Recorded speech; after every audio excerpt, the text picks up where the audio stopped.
On day 1, I spawned in front of a volcano as a baby lava ram. My parents were both looking up to me, treating me as if I were a hero. Son, you've been given the power of the magma. You will need it in order to protect our home from the evil humans. Evil? Just then, water began to erupt everywhere around us, causing my family to panic. Deadly players dropped in and wasted no time clashing against us rams. We didn't stand a chance. Destroying you monsters is so much fun! Leave us alone. I went in and tried my best to fight back, but it was clear I was just too weak. Yeah! Us players have finally made it to your home! All of you monsters will be destroyed, and we will become even stronger! Take them down! The large player was about to crush me, but my mother jumped in the way. Yeah! Son, you have to find our lost ancestors' horns. It's the only way to stop this! More ran in, but my dad pushed me to the side. We need to get you to safety. Follow me. On day 2, I was following my father as the deadly players gave chase. Their presence alone was destroying my volcanic home. However, we entered a neighboring forest, and my father was able to hide me. These players destroyed our home, our family. Please stop them. Ah! No, Dad! But how? As I said this, a scared rabbit had bumped right into me. You there! Help! Just then, a group of beastly deer ran into the clearing under the cover of the trees. Ah, look here. Our next dinner ran right into a little ram. Oh yeah? I rushed in to fight the deer, but with a 1 slash alone, I fell back extremely weak. Let's take them both back to the outpost. I'm sure the boss is hungry. My vision began to blur, and I passed out. I awoke and saw I was in the middle of the deer monster's hideout in a cage? No! Yep, looks like we're both gonna be their next meal. No way! We gotta get out of here! I let out a powerful slash like I never had before, causing me to pierce through solid iron. Whoa! The two of us began to sneak our way out, and even came across their dinner table. At least they have nice presentation, huh? As he said this though, one of the spare deer walked out and spotted us. We got some runaways. Call in the boss. Oh no! On day 3, the deer and I made a run for it, but hit a dead end. Great, now what? We turned around to see a giant deer monster looming over us. Oh no! He charged in to take us down. When a giant wall of lava blocked him, I looked up to see we had been saved by lava scorpions. That wall won't hold the monster! Hurry up! Right. Gah! I will find you, Ram! Thank goodness we saw you guys.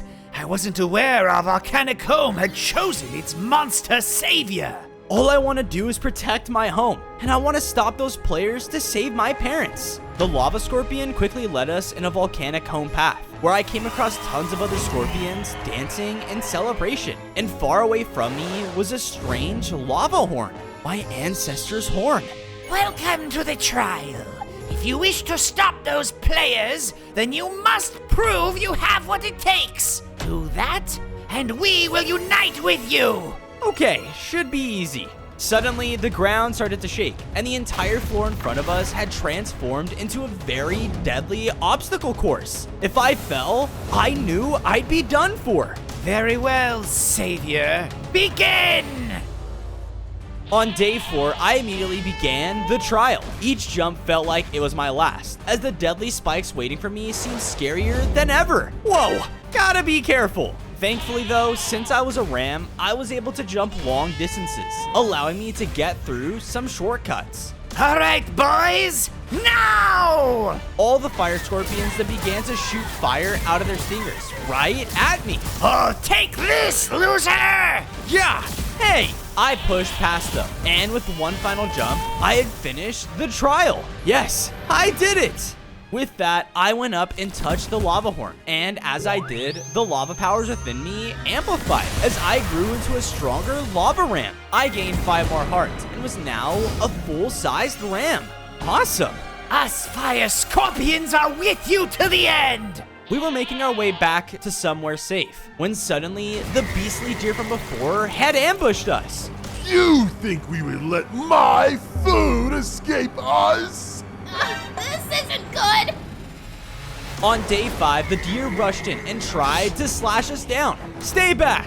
I protected my newfound friends and duked it out with the monster. It was extremely tough, and each hit hurt a lot. But thanks to my new upgrade, I felt stronger than ever. I was able to now blast out a fiery burst, which completely burnt the deer to low hearts.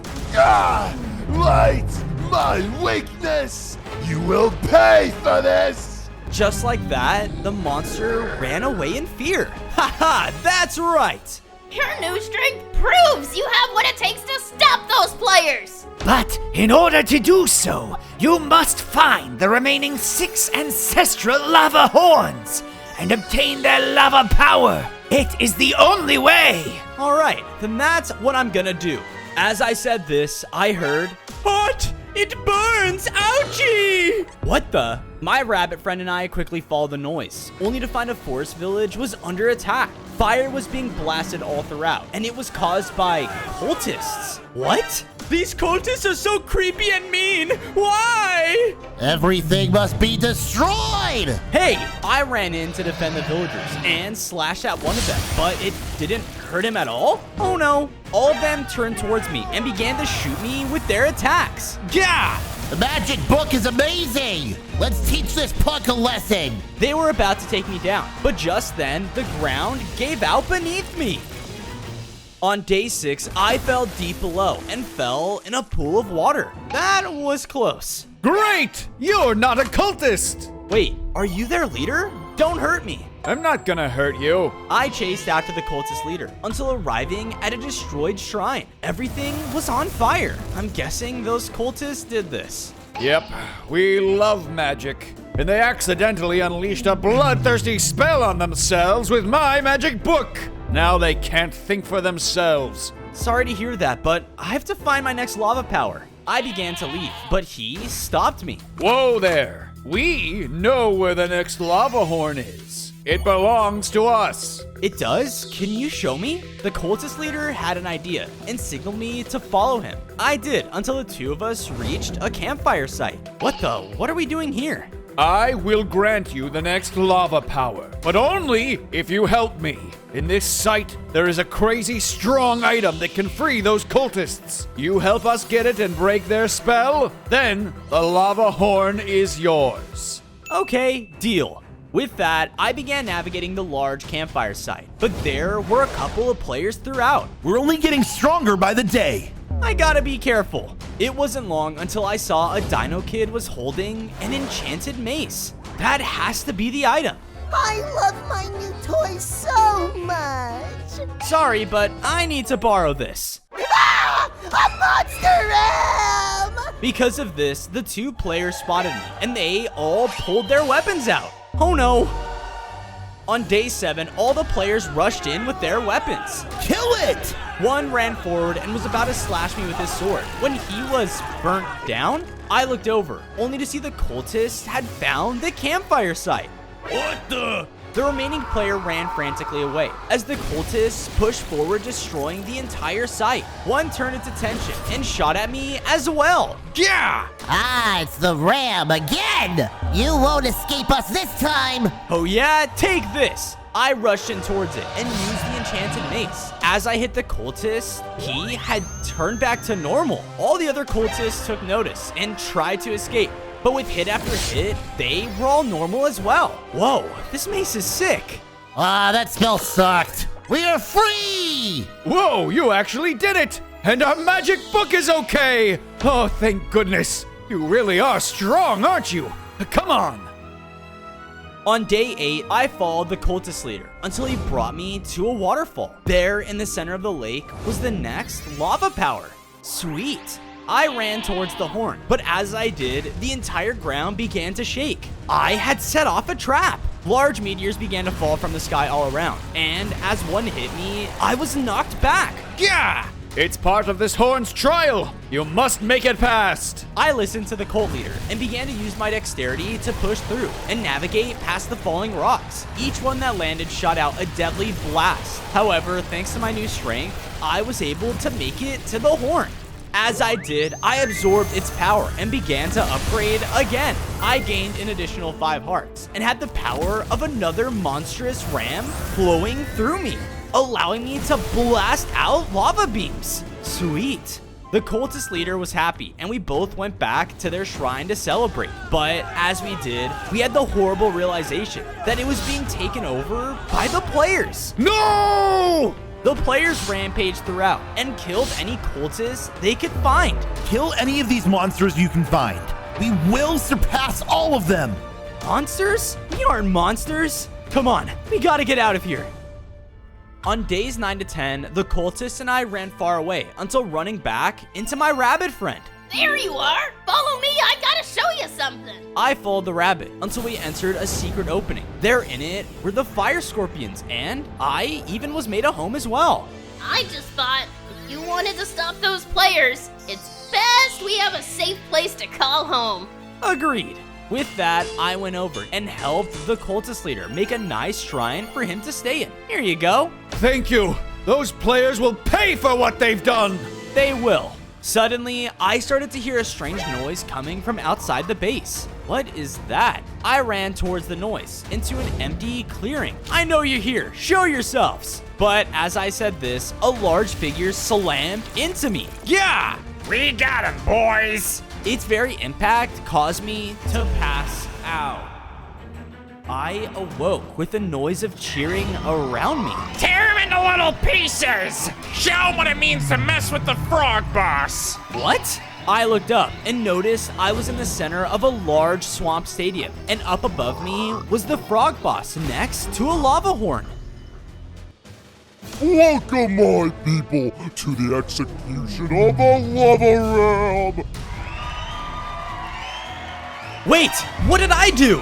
You have stood in the way of our enemies, the players, for too long! And now we'll bring them your head on a silver platter so they leave us in peace! Release the beast! Cage bars opened in the arena wall as a massive giant frog came charging right towards me. Ah! I began to jump around the arena as the giant frog charged through everything in its path to take me down.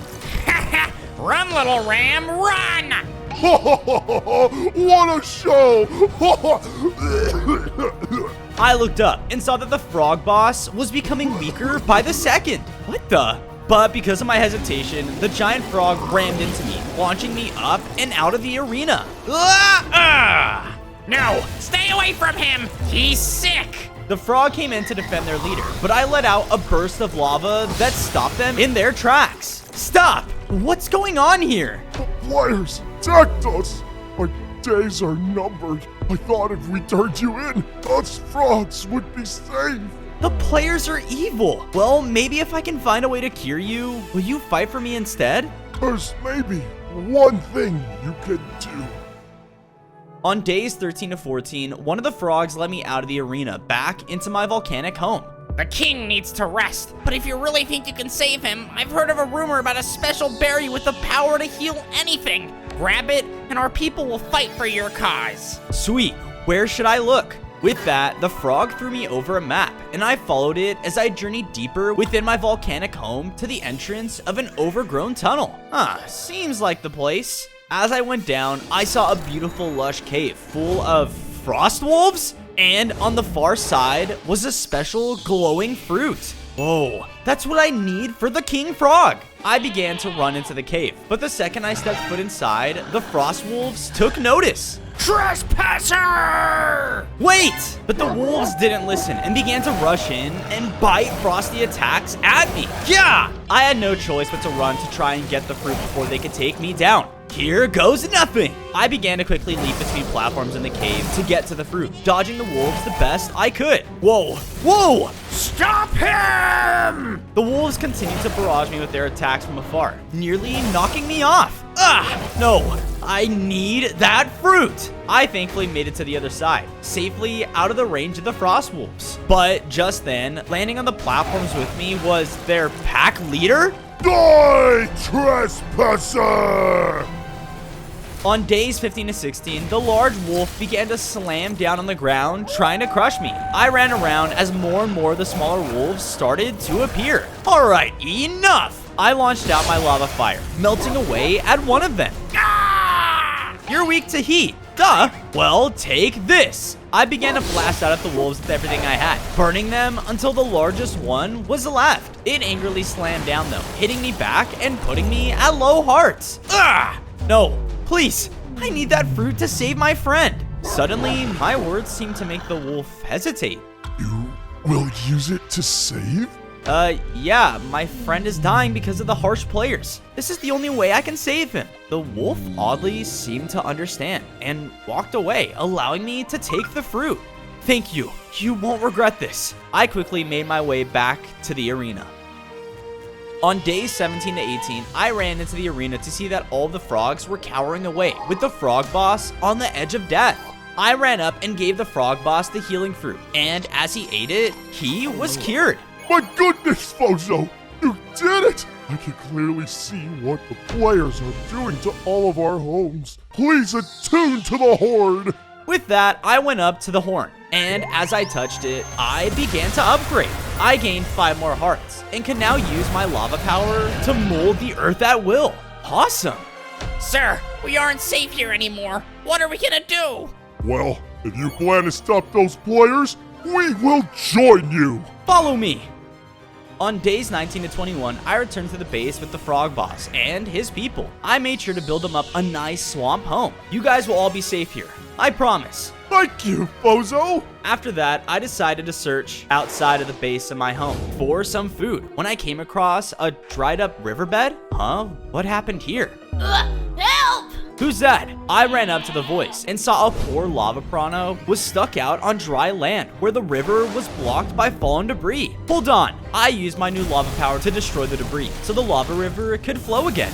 Ooh, thanks, pal. Would you believe me if I said that's not the worst thing that's happened to me all week? The lava piranha's leader is all torn up about our people. Wait a minute. You guys are lava animals, right? Can you bring me to your home?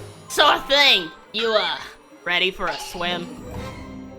On days 22 to 26, I swam alongside the lava piranha as he brought me out into a lava cavern underneath my volcanic home. All around were carnivorous lava piranhas, who all looked so weak that they could barely stay afloat. Hey, watch it, pal. Oh, you watch it. Don't make me eat you. What's going on with them? My people are starving because of that monster.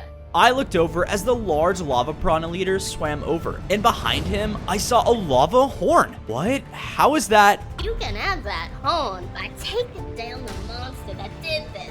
A new monster is taking the skies and has been eating all our food. We have no other fish to feed on. More of us are dying every day. I'm so sorry. I'll do whatever I can. But then, do you think you can join my cause to save us monsters from the players? It would be my honor. On days 27 to 29, the lava piranha leader led me back up to the surface, where I saw a boat in the distance with fishermen. Such a peaceful day to fish. Yippee! Nothing bad ever happens out here. Those guys are who's taking all your food? Not exactly. Those humans have the monster's favorite snack. Look around the boat. You'll find a way to draw it out. I'm on it. I quietly moved closer up to the boat and jumped on board. Whoa, what was that? It came from the front of the ship. Come on. The fishermen ran towards the front of the ship as I quickly dodged around the other side of the boat from them. All right, what would I eat if I was a monster? I then looked over and saw that the fisherman had left a bucket of chum on the deck. Bingo. I crept towards it, but right when I grabbed it, Hey, that ram is trying to eat our bait! Shoo! Shoo! uh-oh, the fishermen ran towards me, trying to hit me with their fishing rods as I jumped around the deck. One of them landed an attack that pushed me back. Yeah! The moment I was hit though, the chum from the bucket started to fall into the water. That's not good. I jumped down after it, but the water damaged me. Ah! Where'd that thief go? Forget it, man. Let's just head back and get some more bait. Just then, their boat was suddenly attacked from above, breaking it in one hit. And as the fishermen fell into the water, we were all face to face with the massive owl monster. On days 30 to 32, the giant owl charged right towards the fishermen, who were now defenseless. I don't want to die, Terry. I'm too young to die. Hey, stay away from them! I shot out my lava powers, striking the monster, but my attack barely did anything. Nice, birdie. The owl began to chase me as I ran as fast as I could. Ah! Why did I agree to this? I've never had ram before. Come here! The monster began to rapidly bite at me as we continued to run, but I used my smaller size to weave between the dead trees in my volcanic home to evade him. He was still about to catch up to me though, but when he came in close, he hit a lava geyser, hitting me directly. That gives me an idea. Come on, big guy. I thought you were hungry. My words angered the owl as he dashed towards me recklessly. I then timed my dodge at the last possible second, making him run headfirst into some more exploding lava, which was enough to send him flying away in fear. Haha, that's right.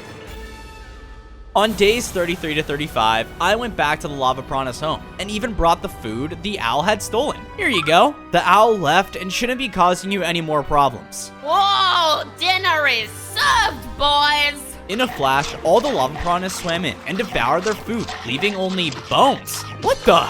Look, we were hungry.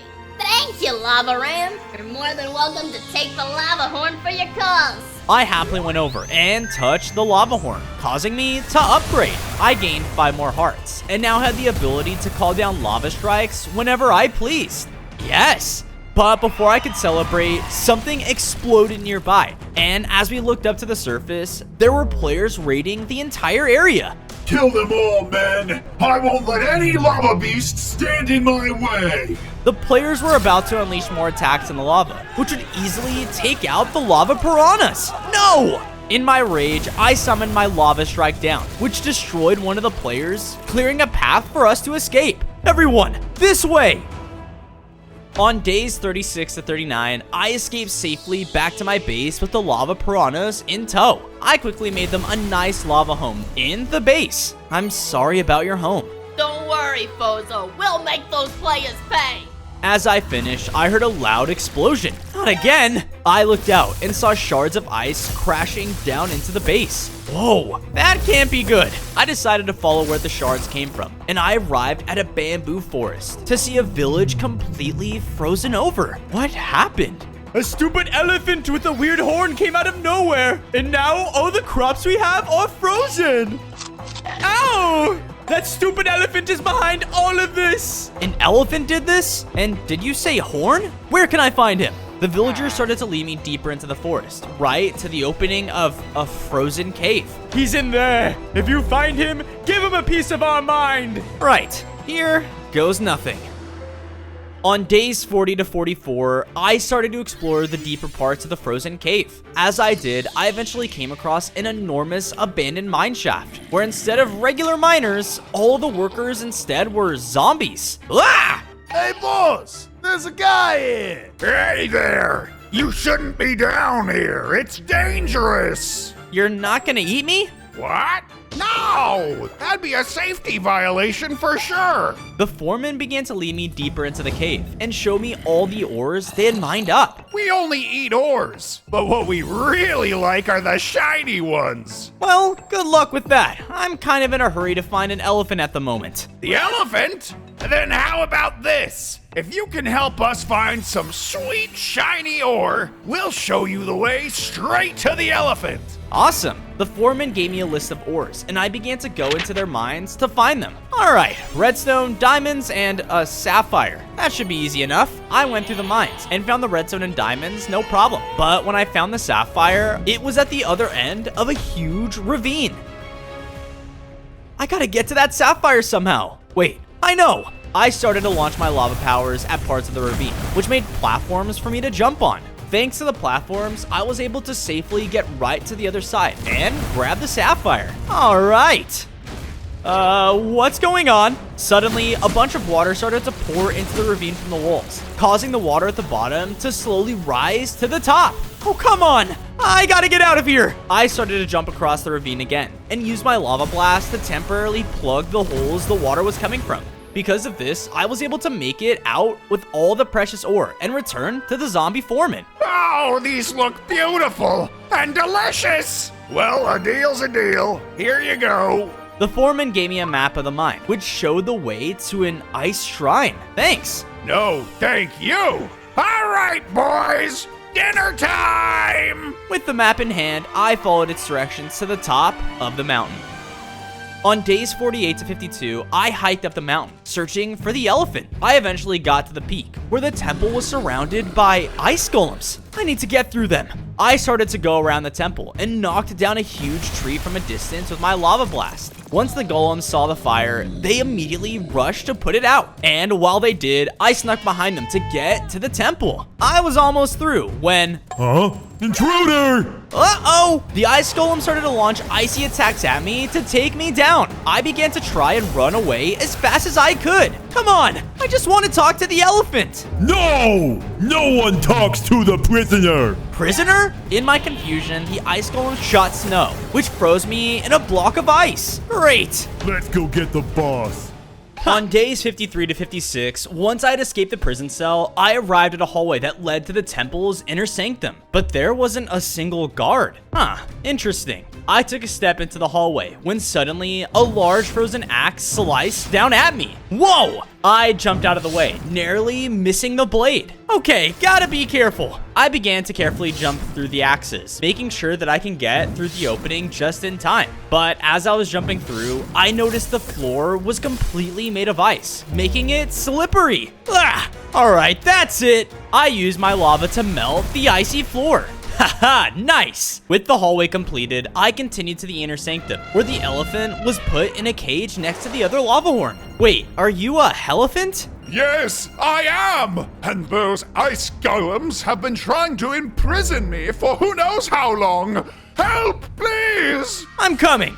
As I walked forward, a gigantic frozen golem slammed down in front of me, blocking the way to the elephant's cage. Intruder! No one's gonna take away the elephant's throne from me! Now die!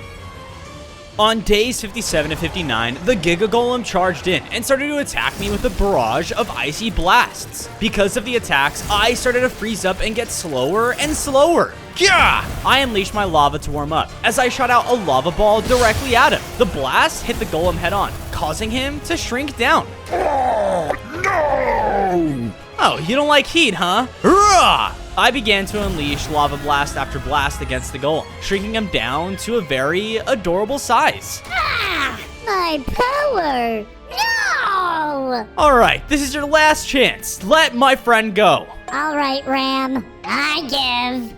On his command, the elephant's cage swung open, freeing him. Wow, for saving me, you can have this lava horn! Yes! I ran up, and the second I touched the horn, it caused me to upgrade. I gained 5 more hearts, and gained the ability to shoot out lava explosions. Cool! With that, me and the elephant went down the mountain, and explained to the villagers what happened. Oh, so it wasn't you? It was those dumb golems chasing you? Well, what are we gonna do about our food? Leave that to me. With my new lava powers, I shot out a blast, completely thawing the village. Yippee! Carrots! Thank you, Ram. For this, you have my eternal gratitude! On days 60 to 63, I led the elephant back to our base and immediately began setting him up a jungle cave for him to stay in. Thank you, Lava Ram! This is far better than freezing in that cell! No problem. Hopefully when I find the next lava horn, all of this will be over. Just then, my rabbit friend came frantically hopping over to me. Bozo! I was looking for scraps around the forest, and I heard a bunch of players capturing other lava rams! That could be my parents. Show me where you heard them. Hurry! The rabbit hopped quickly through the forest, leading us to the edge of a large pit, where below we began to hear cackling, followed by familiar voices. Ah! Leave us alone! Quiet, you! Mom! I immediately jumped down into the pit to find my mother being kept locked in chains. Huh? Bozo? Mom, it's me. I'm here. Oh, honey, I knew you'd fall for it. Huh? Suddenly, my mom disappeared, and standing before me was the deer monster. Surprise! He immediately slashed at me, but before I could land a single hit, I was slashed to the side by the giant owl? You're working together? Bozo! On days 64 to 68, I was facing attacks by both the owl and the deer. Yeah! Using my new lava abilities, I began swiftly dodging their attacks, but for every one I missed, I was hit twice as hard. Stop! Why are you doing this? Let's face it, Ram. Ever since those wretched players took over, we've been starving. Their power is far stronger than either of us, so we cut a deal. Our lives for yours. The owl and the deer began laying down vicious attacks at me, bringing me down to low hearts. Wait, you can't trust the players. Once they're done with me, they'll come for you guys next. Doesn't matter. We're clearly stronger than you anyways. The deer was about to finish me off, but before he could, a large missile knocked him to the side. I turned to see the players had arrived. That'll be enough, dear. We'll take it from here. Hey, you promised no friendly fire. Yeah, about that. The player immediately shot a rocket straight at the owl, stunning him. The less freaks like you running around, the better. Also, our deal's off. Men, take them down. A player then armed his rocket towards me, and because I was too weak, I couldn't move out of the way. No! On days 69 to 73, before the player could fire a missile, he was hit in the head by a rock? The heck was that? Yeah, that's right! Come at me, you loser! The player laughed and aimed at him instead. No! But before he could fire, he was knocked away by the now furious deer. You leave that little guy alone! What? The tank began firing at us blindly, but luckily the owl flew in and shielded away some of the missiles. You're helping me? Just shut up and let's fight back first. A wave of lava energy burst from me, and I began to start blasting the tank. With our combined forces, we overwhelmed it and blew it up. Yes, but why did you help us? Yeah, you tried to eat me earlier! I know, but it was wrong. Eating for food is one thing, but those players are evil. We understand now, Lava Ram.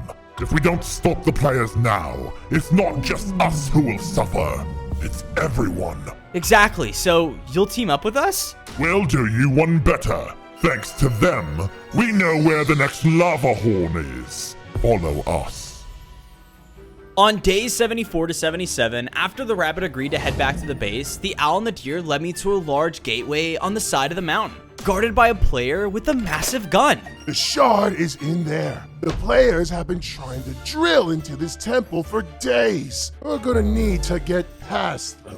No problem. Using my powers, I launched a ball of magma into the distance, causing a huge explosion. This distracted them, leaving us to approach the temple entrance. This temple is the former home of the great lava ancestors. You must unlock this door and face them in order to gain full power.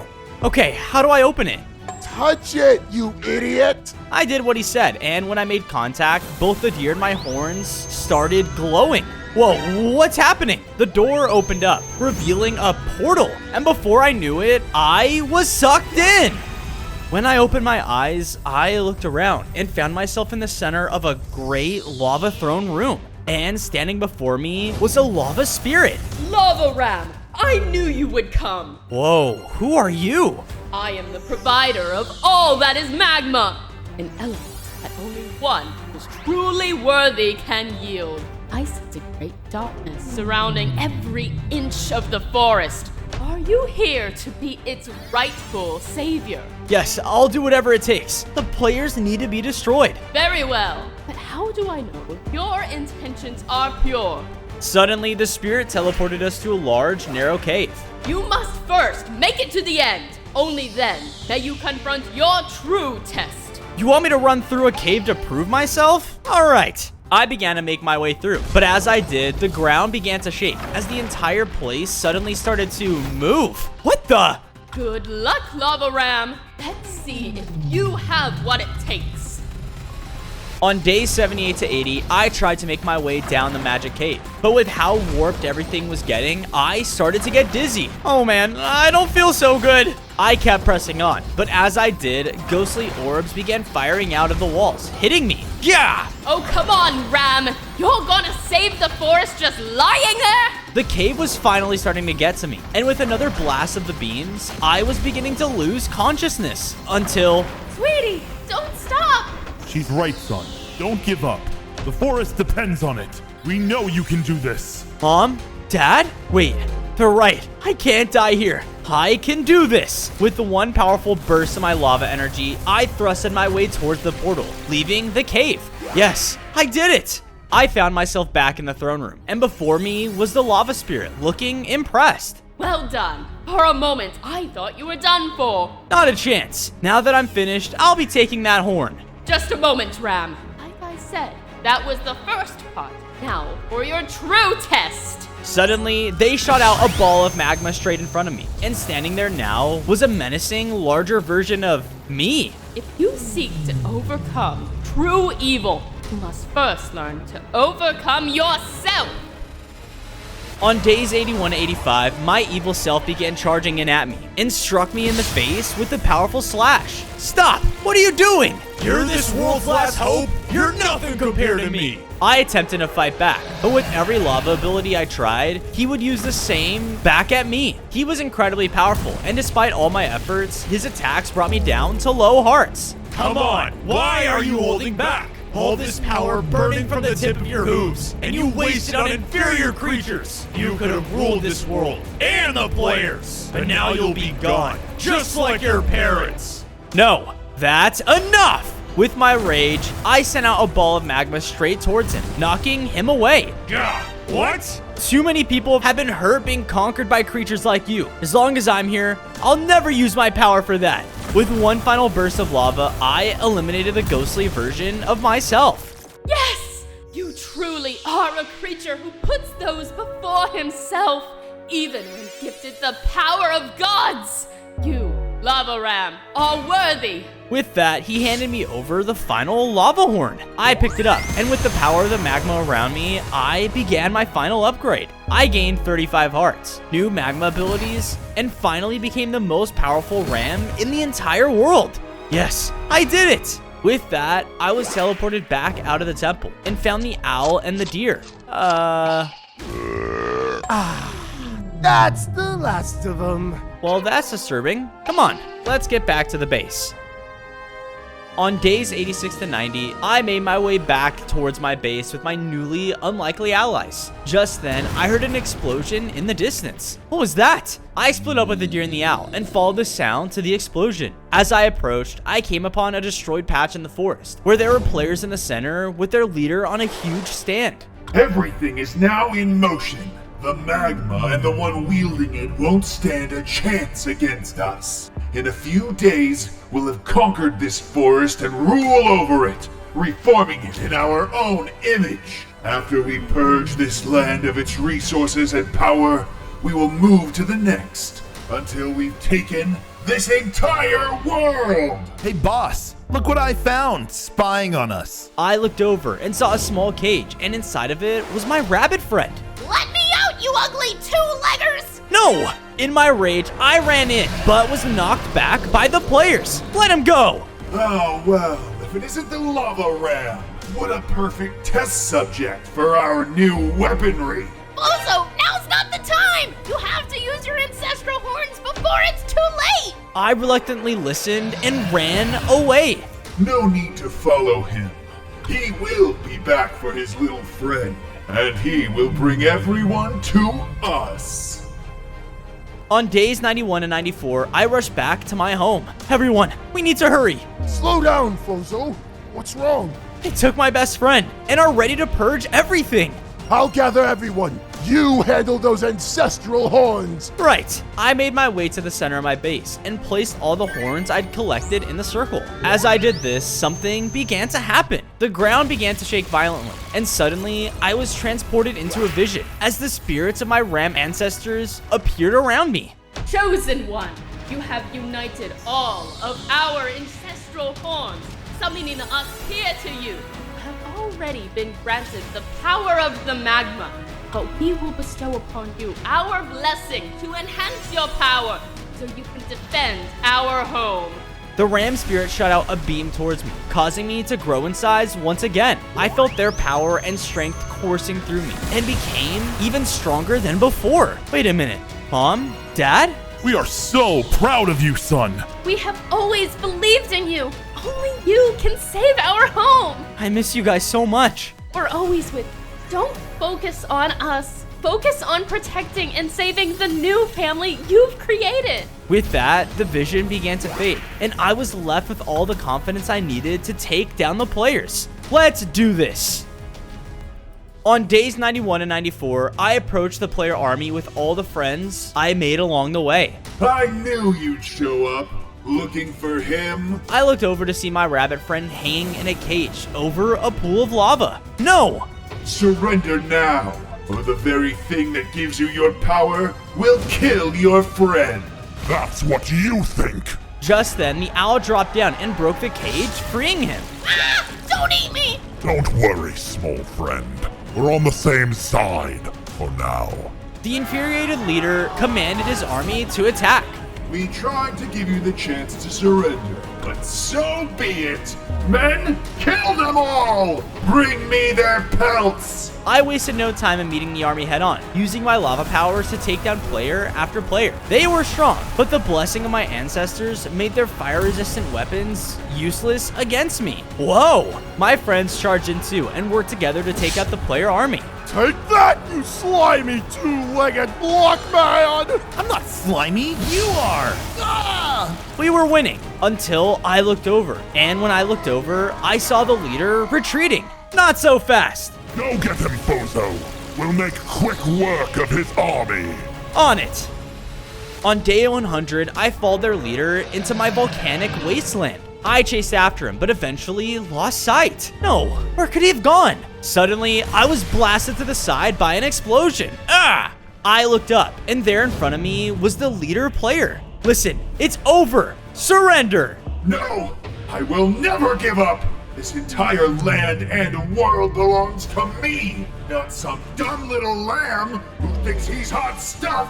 My army may be gone, but I can rebuild it and come back stronger than ever. He shot out another explosion, bringing me down to low hearts. Fine, I gave you the chance to forfeit, but if you won't listen, take this. I charged in and fought the leader player head on. His explosions were strong, and he had water attacks that stung my magma pelt, but I knew what I was fighting for, and that he couldn't stop me. I backed him up to a cliff overlooking a large river of lava. Your violence and murder of innocent creatures ends here. No, if I'm going down, you're coming down with me! He shot out an explosion at the ground, breaking the cliff and causing both of us to fall into the lava below. Oh, ha ha ha! You forgot one thing. I'm a lava ram. With that, the leader went up in flames and was taken down for good. I made my way back to the others, my new family, knowing that our world can now live in peace. On day 1, I spawned in as a diamond deer monster. I was in my forest home, with 4 lost kids staring up at me. Welcome, son! You are very special. With your diamond powers, you must do whatever you can to protect these lost kids. They are the key to keeping our forest safe. Safe? What are you talking about? Just then, I was cut off as lava began to spread everywhere through our home. Trees were set ablaze, and all the children ran away in fear. No! The day of the burning is here! The sky shifted to orange as the large lava owl dropped in from above. Ha ha ha! This forest will become my lava wasteland, and in order to do it, I need your power! He rushed in to try and take me down, but my father jumped in the way, taking the hit instead. Dad! Remember what you were made for, son. No! You are next. We need to leave now! On day 2, I followed after my mom. Trees around us were set ablaze, and my once peaceful forest home was burning down by the second. Yeah! Hold this light, it burns! It wasn't long until a tree fell down in front of us, and the owl had us cut off. No! Listen, my boy, you need to run. Find the missing kids. They must be kept safe. but I don't want to leave you. Before I could say anything though, she blasted the ground under me, causing me to fall into the unknown. No! Ah! Looky here. Huh? I discovered that I landed on top of a conveyor belt in the middle of a cult operation run by cultists? Yes, we caught the deer! Now take it down for the lava owl! I looked forward and had the horrible realization that I was being sent to my death. Oh no! I did everything I could to escape, but I was defenseless. Within seconds, I fell to my death. No! Ha, what a loser! Let's tell the boss. However, I opened my eyes and saw I created a diamond platform under my feet. I jumped off feeling stronger than ever and felt like a new energy had surged within me. Whoa. Not good. Time to see what my abilities can do. On day 3, the cultists started rushing towards me with their weapons, but I shot out a diamond blast, sending them back. I feel so strong. I continued to push them back, making my way towards the exit. I jumped onto the small mining platforms along the cave system to escape. And as I made it to a separate tunnel, I found a cage dangling from the ceiling. Inside was a small kid. Please help me! You're one of the kids I'm supposed to protect, right? But before he could answer me, the cultists had caught up. This guy's so annoying. Can we finally just kill him already? Hey, I can help you! I let him out of his cage, causing him to pull out a cool lantern. Fire blasts began to shoot out from it, hitting the cultist's back. But from the light, I also took damage. Ugh!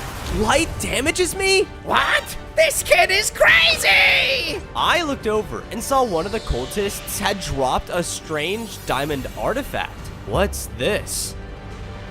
On day 4, I rushed forward and grabbed the diamond artifact. When I did, I could feel its power coursing through me. I gained 5 more hearts, and my fists became stronger. Its power fused within me, now allowing me to perform diamond slams whenever I pleased. Yeah! One of the cultists recovered from the lantern and tried to hurt me, but with my new attack, he didn't stand a chance. We gotta tell the boss! From there, the rest of them retreated. Thank goodness you're here! Looks like you found one of this forest's diamond artifact! Huh? The kid signaled me to follow him, and I did until we made it to a strange plane crash with a giant hollowed out space. The diamond artifact shot out and floated next to the plane. Whoa. The lava owl has been trying to burn this forest for who knows how long, and he's closer than ever to doing it! But if you manage to find all 6 of this forest's lost diamond artifacts, you may stand a chance to stop him and protect our home! Alright, if that's what it takes, then that's what I'll do. On day 5, we made a base near the crashed plane. I built myself a nice diamond-themed forest home to stay in. Reminds me of home. As I finished it, I saw that the kid also finished making his home, which was a smaller dino house. Call me Dino Kid, by the way. Nice to meet you. Do you happen to know where any of the other parts are? But before he could answer me, what was that? I ran towards the noise, and when I reached a clearing, I saw Koala Kid. Someone help me! Another kid! Just then, bursting through was a large mutated ram? What the? Why is this a thing? The poor kid was running for her life, and I had to help her. Hold on! I quickly ran over and landed right in between the two of them. With my new diamond fist, I punched at the ram, knocking him back. Stay back! He slowly looked back up though, and was extremely angry. Oh no! On day 6, I found myself as the next target of the crazy ram. Nice, ram! Ah! As I ran for my life, the ram was setting the whole forest on fire, burning everything. It then caught up and knocked me through a line of trees. No! Ah! I looked around and saw I'd landed in an outpost. It was full of other rams, training. Come on, everyone. We gotta be prepared for that dumb deer. I'm so confused. Just then, their leader landed in front of me and hit me to the side. Ah! Ah, there you are! The monster that's been destroying our home! What are you talking about? The leader didn't listen though, and with his orders, I was rammed forward, bringing me down to low hearts. Stop it! I'm not destroying our forest. The lava owl is. Likely story. The lava owl is a myth. Take him down, boys. Oh yeah, baby! But with my diamond fists, I knocked the small rams back. I began to make a run for it. But I looked up and saw that on top of their watchtower was a diamond artifact. Another one. That belongs to me. You monster! You want that? Fine. Maybe I have an idea for you to prove yourself. I followed their leader until arriving at a farm on a nearby beach. My son was kidnapped and taken to this nightmare of a place. If you can free him, then we'll give you the diamond part. Okay, deal. On day 7, I sneakily entered the farm. Get the ram and get out. Easy. But as I entered inside, I came across a bunch of players dancing. Shaw, dude, I can't wait to make a sick Viking helmet. Shaw, dude, you're gonna look so cool. The coolest! While they were getting materials, I looked up at what they were using, and I saw the leader's son hanging above an enormous grinder, slowly getting lowered. Help! Somebody help me! Don't worry, little guy, I'll save you. I ran to the grinder and started to use my diamond artifacts to destroy it. But the more I did, my diamond just made it stronger. Dude! Sorry. That stupid monster is trying to take our loot. Get him! The players pulled out their swords and tried to slash at my feet. Ah, hey! Others started to shoot arrows at me, so I jumped around their farm to avoid them. After I parkoured, I finally reached the top, where the ram was. These guys are animals, man! They're monsters! Just hang on. I broke the ram's cage, freeing him. Yes, let's get out of here. But as we jumped down, I realized we were surrounded. Charge! They charged in, and as they all began to hit me, all it did was bounce off of my diamond skin. Oh no. I hit one of the players, causing him to ignite in flames. Oh, he's burning me! They panicked and ran away. Who needs a helmet anyway? On day 8, I returned back to the outpost with the leader's son. Oh, my young one, you're safe. As promised. Now, I believe that diamond artifact belongs to me. Oh, you really thought we would just give it to you? Never! What? Boys, get this monster out of my sight! Before the rams hit me, though, a loud explosion sounded off. Oh no. In a huge burst, a group of cultists started to flood into the outpost. What? We're under attack! Rams, defend! The rams tried to defend against them, but they didn't stand a chance. The diamond artifact. I made my way over to it and was able to collect it. Because of this, I could feel myself getting stronger. I gained 5 more hearts and felt way more powerful. Oh yeah! I looked over and saw that the leader was getting overwhelmed. But with my new diamond strength, I was able to launch out diamond explosions and was able to help him. My home, everything. Come on, we have to go, now! On days 9 to 10, I managed to make my way back into the base with the ram leader and his son. I also saw that the koala kid was there too. Hello! I immediately went to work and built the rams their very own outpost in our base. And from there, the koala kid had a nice small-sized home as well. Bozo, we thought you were destroying the forest. But I see now, the cultists and the lava owls are the ones who caused it to happen. We'll do anything to take them down. Sweet! With the second upgrade in hand, I inserted the diamond artifact into the crashed plane site as well. I wonder what happens when I find all 6. The sun started to rise, and I also noticed I wasn't burning anymore. Whoa, looks like I can handle the light with this new upgrade.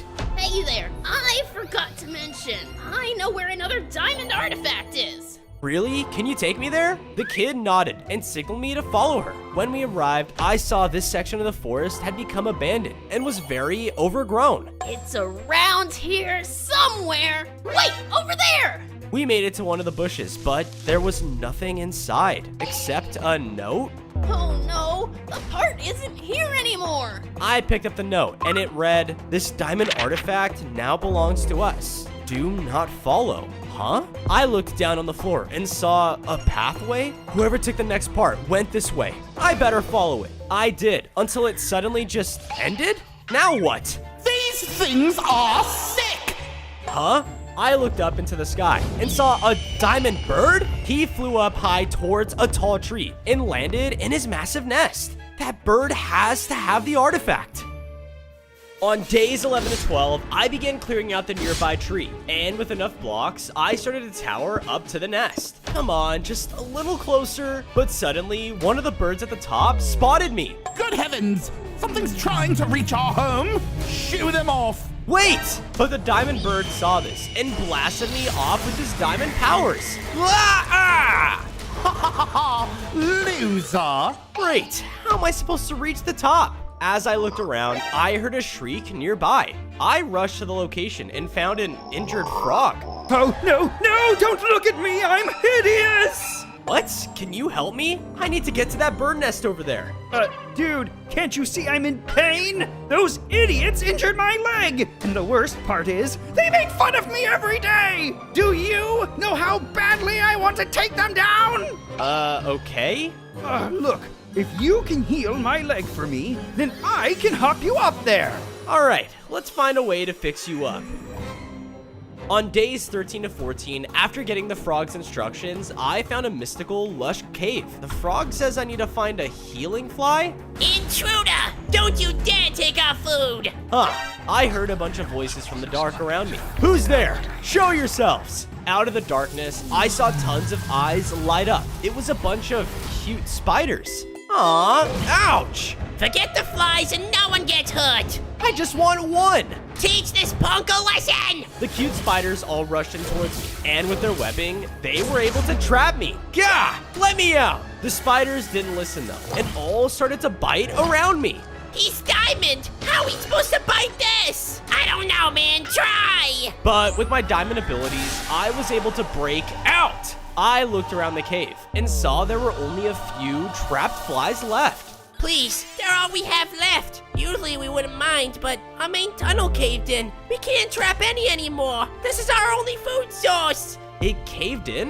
Where? I followed the spiders and had an idea. Stand back. With my new diamond power, I was able to blast open the tunnel and reopen their path. There, good as new. Oh my, go ahead. Take all the flies you need. With that, I collected a healing fly, cleared, and returned to the frog. When he ate it, he jumped up and started celebrating. Ho-ho! I feel like a new frog! Thank you, dear! Come on, I'll take you where you need to go! The frog then picked me up, and we hopped straight to the bird's nest.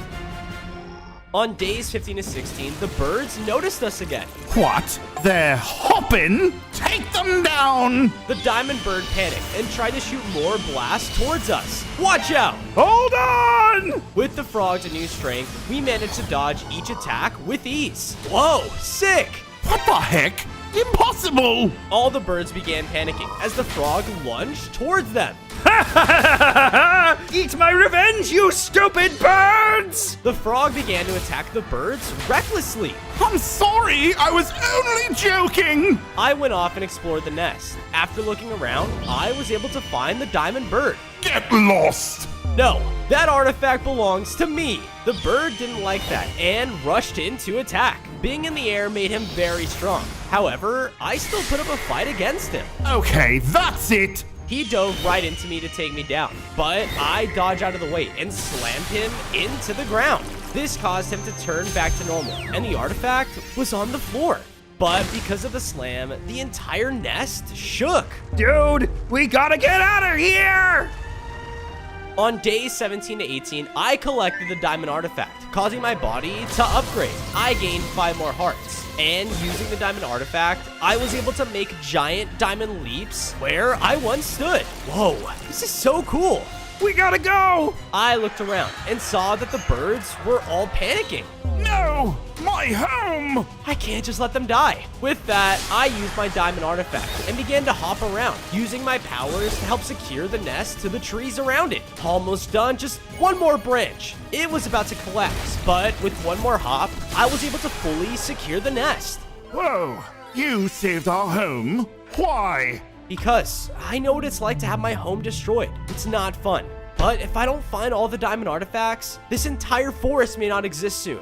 The frog had seen all of this and hopped up to me shocked. Oh, that was amazing, man! All the birds agreed, and were finally friendly. Hey, thanks for your help, by the way. No problem. You know, maybe I can show you a thing or two about hopping, huh? Yeah, that sounds awesome. Come on, follow me.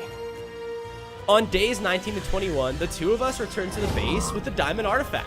I got to work and made a brand new home for the frog. And around our home, we set up a hopping course to help teach me how to jump large distances. Now that's what I'm talking about, baby! After I completed the base, I put the diamond artifact on the crash plane.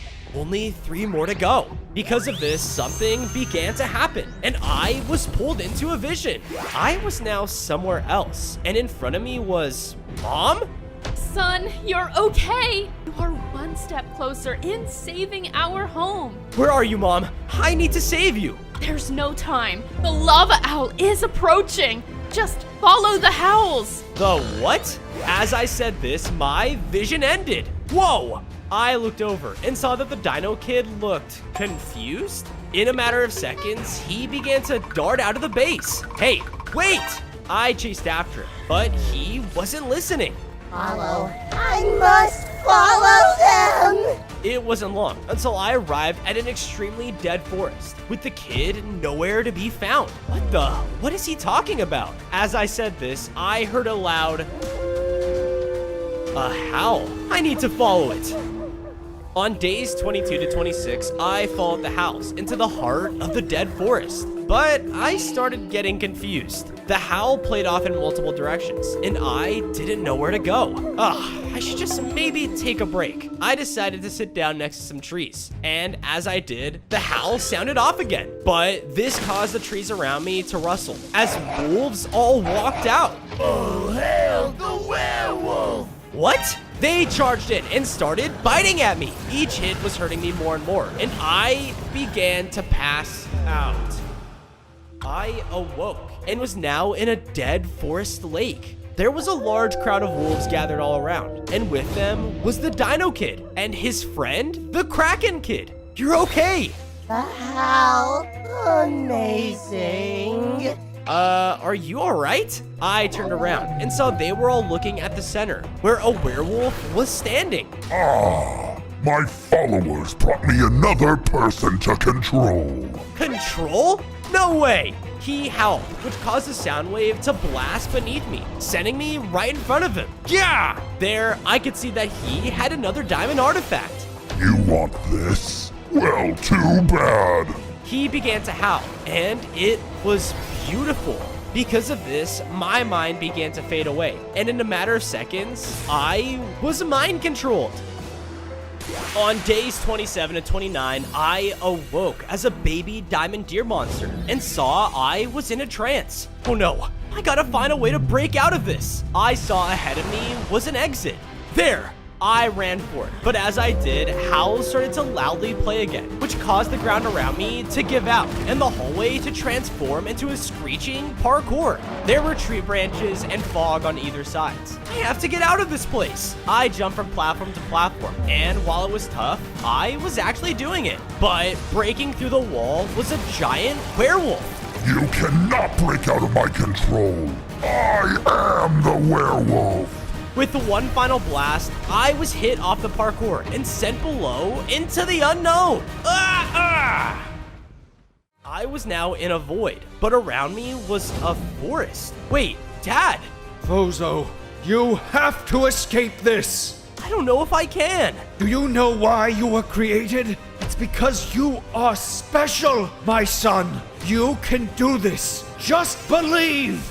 I listened to him, and a newfound power began to fill within me. Because of this, I burst back into my fully upgraded form. Yeah! I now had my abilities again, and with them, I was able to jump up and right into the exit. On days 30 to 32, I awoke and saw I was amongst the other wolves. I'm back! What? How is that possible? The werewolf was angry and began to blast out screeching explosions at me. He was angrier than ever and was destroying everything around us. Whoa! I will not let you stop my rule. Watch me! He then blasted at me, which sent me flying right next to the diamond artifact. No! I picked them up, which caused me to upgrade again. I gained 5 more hearts. felt way stronger and could shoot out diamond beams. Yeah! The werewolf was clearly scared, and I didn't blame him. With my newly upgraded ability, I was now overpowering him, and nothing he did against me was working. No, this can't be! With one final attack, I was able to take him down. Because of this, all the wolves and kids returned back to normal. Thank you, dear. We've been trapped for years. I see you took our diamond artifact. Go ahead and keep it. Thanks. I also noticed the two kids were happier than ever to reunite. Thanks for the help, dear. Yeah, thanks! On days 33 to 35, the kids and I were about to make it back to base until we heard something in the bushes crying. Huh? I pushed past them and found a group of deers hiding away in fear. Some hideaways. Oh, thank goodness. I thought you were one of those dumb cultists. They've been sniffing all of us out like crazy. Normal deers? You guys are basically my family. I'm glad you're okay.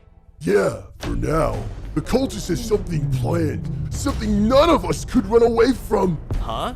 Just then, one of the cultists ran past us. Stay here. I followed after him until making it to an operation site. There were artifacts laid out everywhere and being sent into a huge lava pit. Keep collecting materials. The owl will become stronger with or without that deer's power. What are they planning? Just as I said this, one of the cultists spotted me. Oh no! Using my diamond powers, I was able to dash out just in time. Yes, follow that diamond, dear. On days 36 to 42, I made it back to base and saw Dino Kid had brought the hidden deer. Let's get to work. The two of us from there began to build them up new and improved houses to stay in. And with my diamond artifact, I was able to go around and fortify my base with large defensive turrets. This is amazing! I love it! Awesome. Finally, the diamond artifact was placed next to the plane, and I saw there were only 2 more slots left. Whoa, just 2 upgrades. Just then, I heard a loud rustle right outside the base. I rushed out to investigate, and suddenly, I was ambushed by a crazy group of creepers. Ah! Oh yeah, this is lit! Yeah, I can't wait to watch this scary tournament. One of the creepers approached me and tried to explode, but I managed to dodge just in time. Wait, did you say a scare tournament? Yeah, we're searching for other monsters to join. Finding them nowadays, though, is very rare. Reggie, he's a monster genius. Follow me. Okay. I followed the creepers until I arrived outside of a large tournament arena. Once inside, I saw there were monsters all throughout, ready to scare. On days 43 to 47, all the arena gates closed and the tournament began. Alrighty, everyone. Welcome to the Scare Tournament, the best yet deadliest tournament to grace this forest. Whoever wins takes the most prized possession, the legendary Diamond Artifact. I have to win. A horn sounded off, and all of us monsters lined up at the starting lines. Wait, guys, all of our forest is in danger. Let's work together. Ha! You wish. I'm gonna get the power of that item, and I will be the strongest monster! What? Challenge 1 is a building competition. Build the scariest statue. Go! I quickly got to work building a statue, but unfortunately, I sucked at building. Oh no! Thankfully though, one of the other monsters sucked more. Yeah, I probably shouldn't have used sand. And that stupid little monster is eliminated! From there were only 3 of us left, and challenge 2 was a race. Challenge 2, last to scare a player is eliminated! We all ran throughout a foresty arena, and thankfully, I was able to scare a player. I want to live! I'm in the final round, one step closer to that diamond artifact. Don't get too excited! This final challenge is tougher than all the rest. It is a duel! Easy. To the death! Not easy. On days 48 to 52, the remaining monster and I were brought into a fighting arena. Can we just talk this out? Yippee! The final round began, and he instantly charged in towards me. Yeah! I tried to dodge all of his attacks, but the monster was delivering insanely strong punches with each hit. That diamond artifact will be mine! Don't you see? I'm trying to stop the lava owl from destroying our forest. The selfish monster didn't care though, and slammed me against the wall. Ouch! I knew I had to change my strategy. Take this! I used my diamond powers to trap him inside a fort of diamonds. This caused the monster to panic and get stuck. Let me out! No, I beat you without killing you. I won. And we have our winner, the mighty and legendary Diamondeer! Yes, I was on my way to claim the diamond artifact when suddenly a loud roar erupted from the middle of the arena. Out of nowhere, the monster burst straight out of the ground in pure anger and charged straight towards me. I dodged out of the way, causing him to run right into the diamond artifact. No! His impact was so powerful that the artifact broke. He broke the diamond artifact! Everyone get him! A few of the crowd members were upset and chased the monster out. I was left feeling weaker than ever from the fight, and just like that, I passed out. On days 53 to 56, I awoke in a different place. This isn't the arena. Where am I? I looked around and realized I was in a burnt down boreal tundra. How did I get here? Just then, a figure approached me. Oh, hey there, you're awake, Diamondeer. Welcome to my home. I looked around and saw things were destroyed and raided through. I'm guessing the cultists did this. The bear nodded and signaled me to follow them. It wasn't long until we arrived at the entrance of a large ice maze. I've heard of your mission to stop those monsters, and I want to help. Okay, how exactly? In the middle of this maze here is my family's ice forge. It's what kept everything here cold for so long. With it, you can fix this, thing. Whoa, thanks. But being here made me feel weaker than ever. Ugh, all of this lava. I have to try. I entered the burning ice maze, and with every step I took, the heat became much harsher. I could feel myself quickly fading away, because I've never dealt with this much heat and light before. Quick, my diamonds! I used a bit of my powers to put out some of the lava, but when I used it, I gathered the attention of lava guardians? Oh no, they began to chase me, shooting out lava attacks everywhere they could. No, I can't go out, not like this. I had an idea though, and used my diamond to burst open a hole in one of the walls. I quickly ran through before it collapsed, cutting them off behind me. On days 57 to 59, I turned around to see I was at the center of the maze, but I now only had 5 hearts. I must finish this. In front of me was lava everywhere, and in its center was the forge. I have to get rid of it. With that, I decided to use the rest of my diamond powers to start extinguishing all the lava and fire. Take this. Things were looking good, but suddenly the lava creatures had found me. Ah! I was so exhausted that I couldn't handle any of them, and they were all quickly overpowering me. Let the heat claim you! No! No! Get off! Suddenly, a random source of power began to fuel me, causing me to feel stronger again. I let out a huge diamond blast, knocking all of the creatures out and getting rid of the lava in one go. Whoa, what was that? I looked forward and saw that the forge was now freed. Yes! I quickly placed the diamond fragment on top of it, and because of this, the forge had used its energy to fuse it back together. Yes, I did it! I collected it, which caused me to grow stronger once again. I gained 5 more hearts and grew larger in size. With that, I made my way out of the maze and made it back to the bear. Oh, you found the forge, Diamondeer! Great job! Those cultists need to be stopped. I want to join your cause and do what I can to help. Welcome to the team. With that, I finally made my way back home with the diamond artifact in tow. On days 60 to 63, I brought the polar bear back to my base near the crashed plane. I built him a frozen home that would suit him perfectly.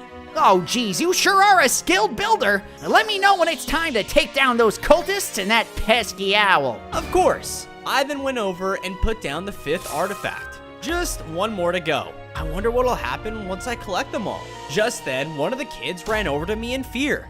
Thought I heard yelling out in the woods, but you said I'm not allowed to go back there alone.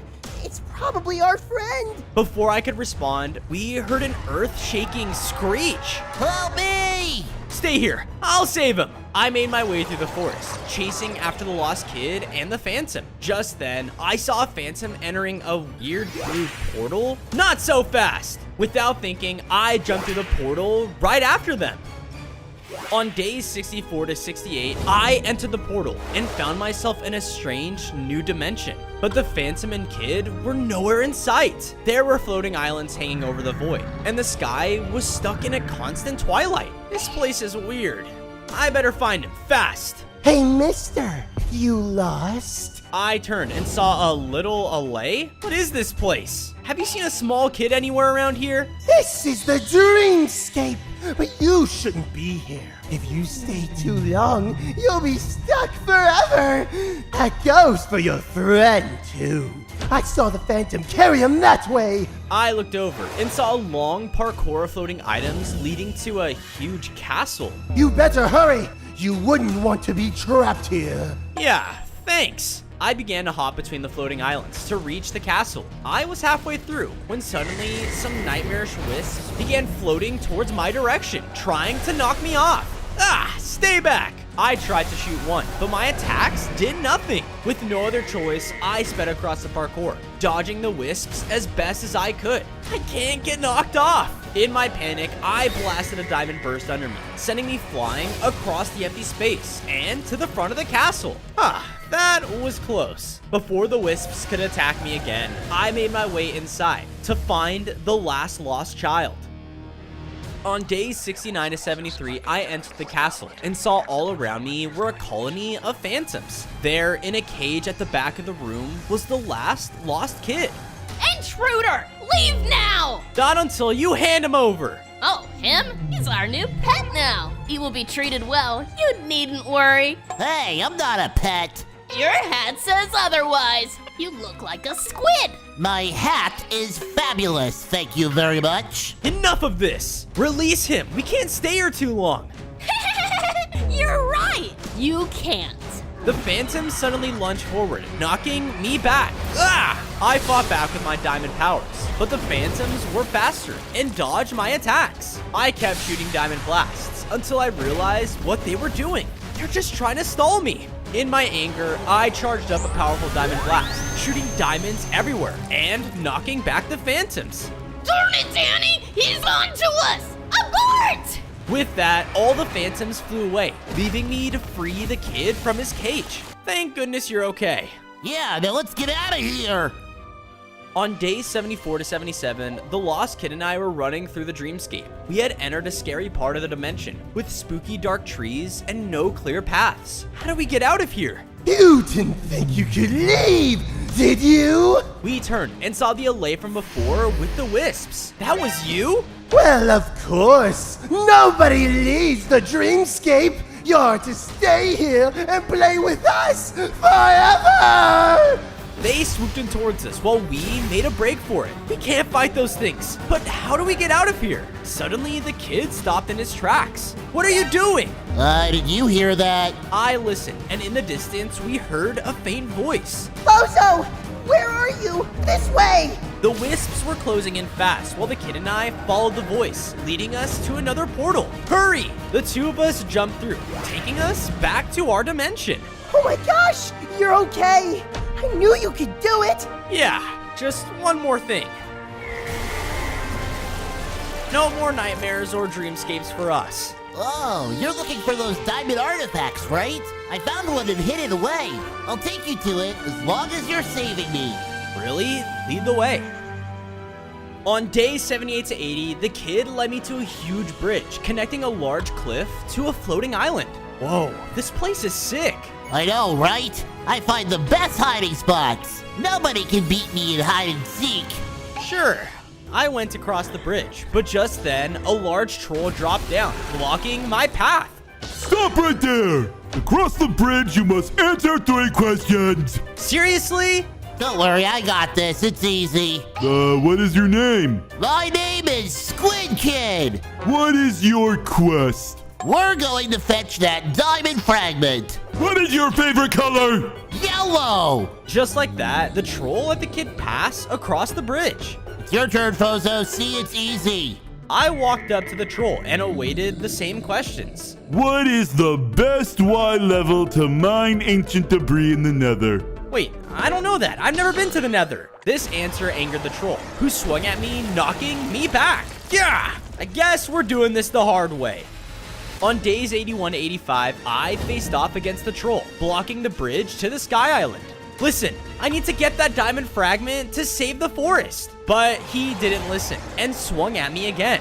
I launched my diamond blast at him, but he deflected them with his own attacks. No one crosses the bridge without answering all the questions correctly! He hit me with another hit, taking me down to low hearts. He charged up one final attack, ready to take me down for good. No, I can't go out this way. Bozo, catch! I looked up and saw the lost kid had recovered the diamond fragment and threw it over to me. I grabbed it and began to upgrade. I gained 5 more hearts and became the ultimate diamond deer monster. I will protect this forest. With the mighty roar, I launched a new diamond burst at the troll, knocking him over the edge of the cliff. Let's go! That was close. Now, let's go home. On days 86 to 90, we were making our way back to the base, but suddenly the ground started to shake as cracks of lava began bursting from below. Oh no, it's them!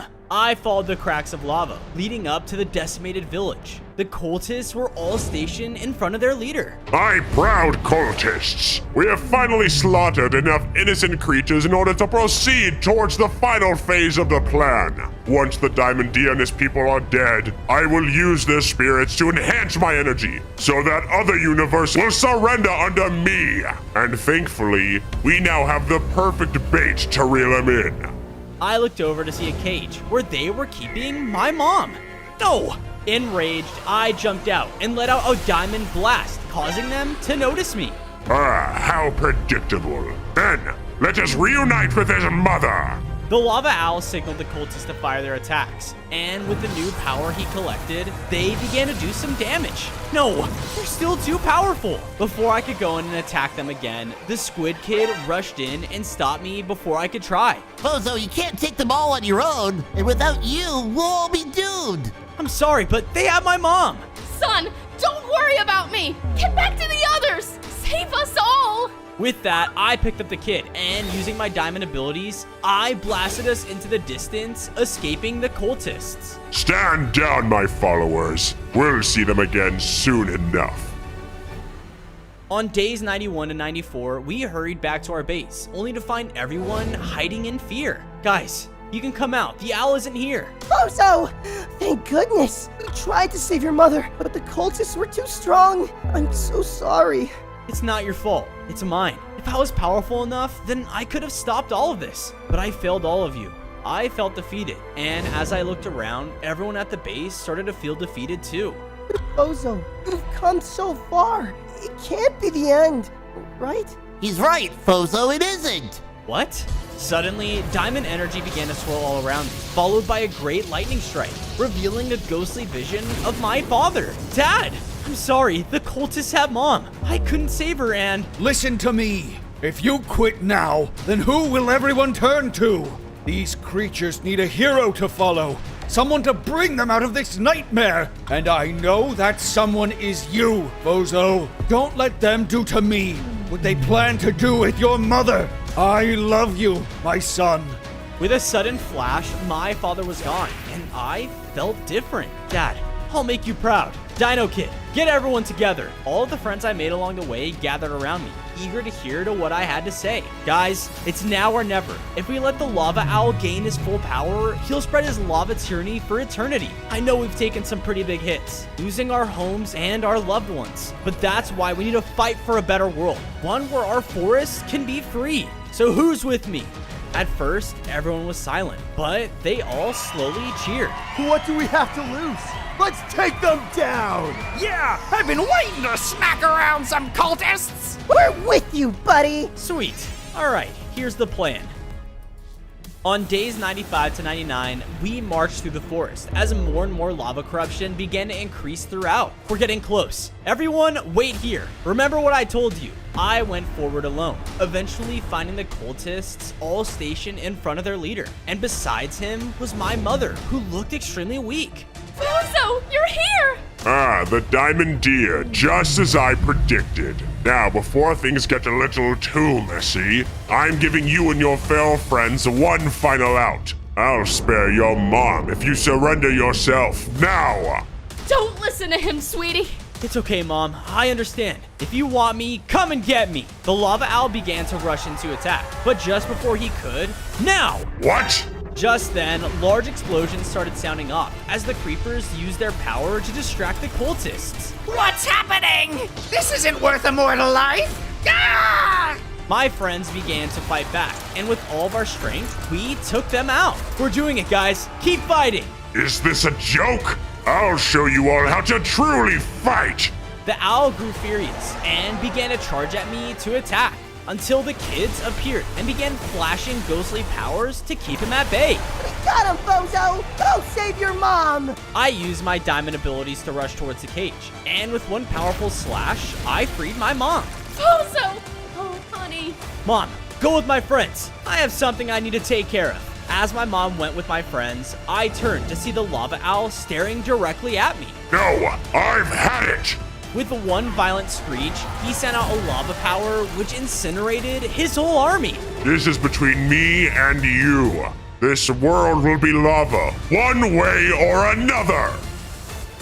On day 100, my friends and family left, leaving me face to face with the lava owl. Can't you see what you're doing? Stop.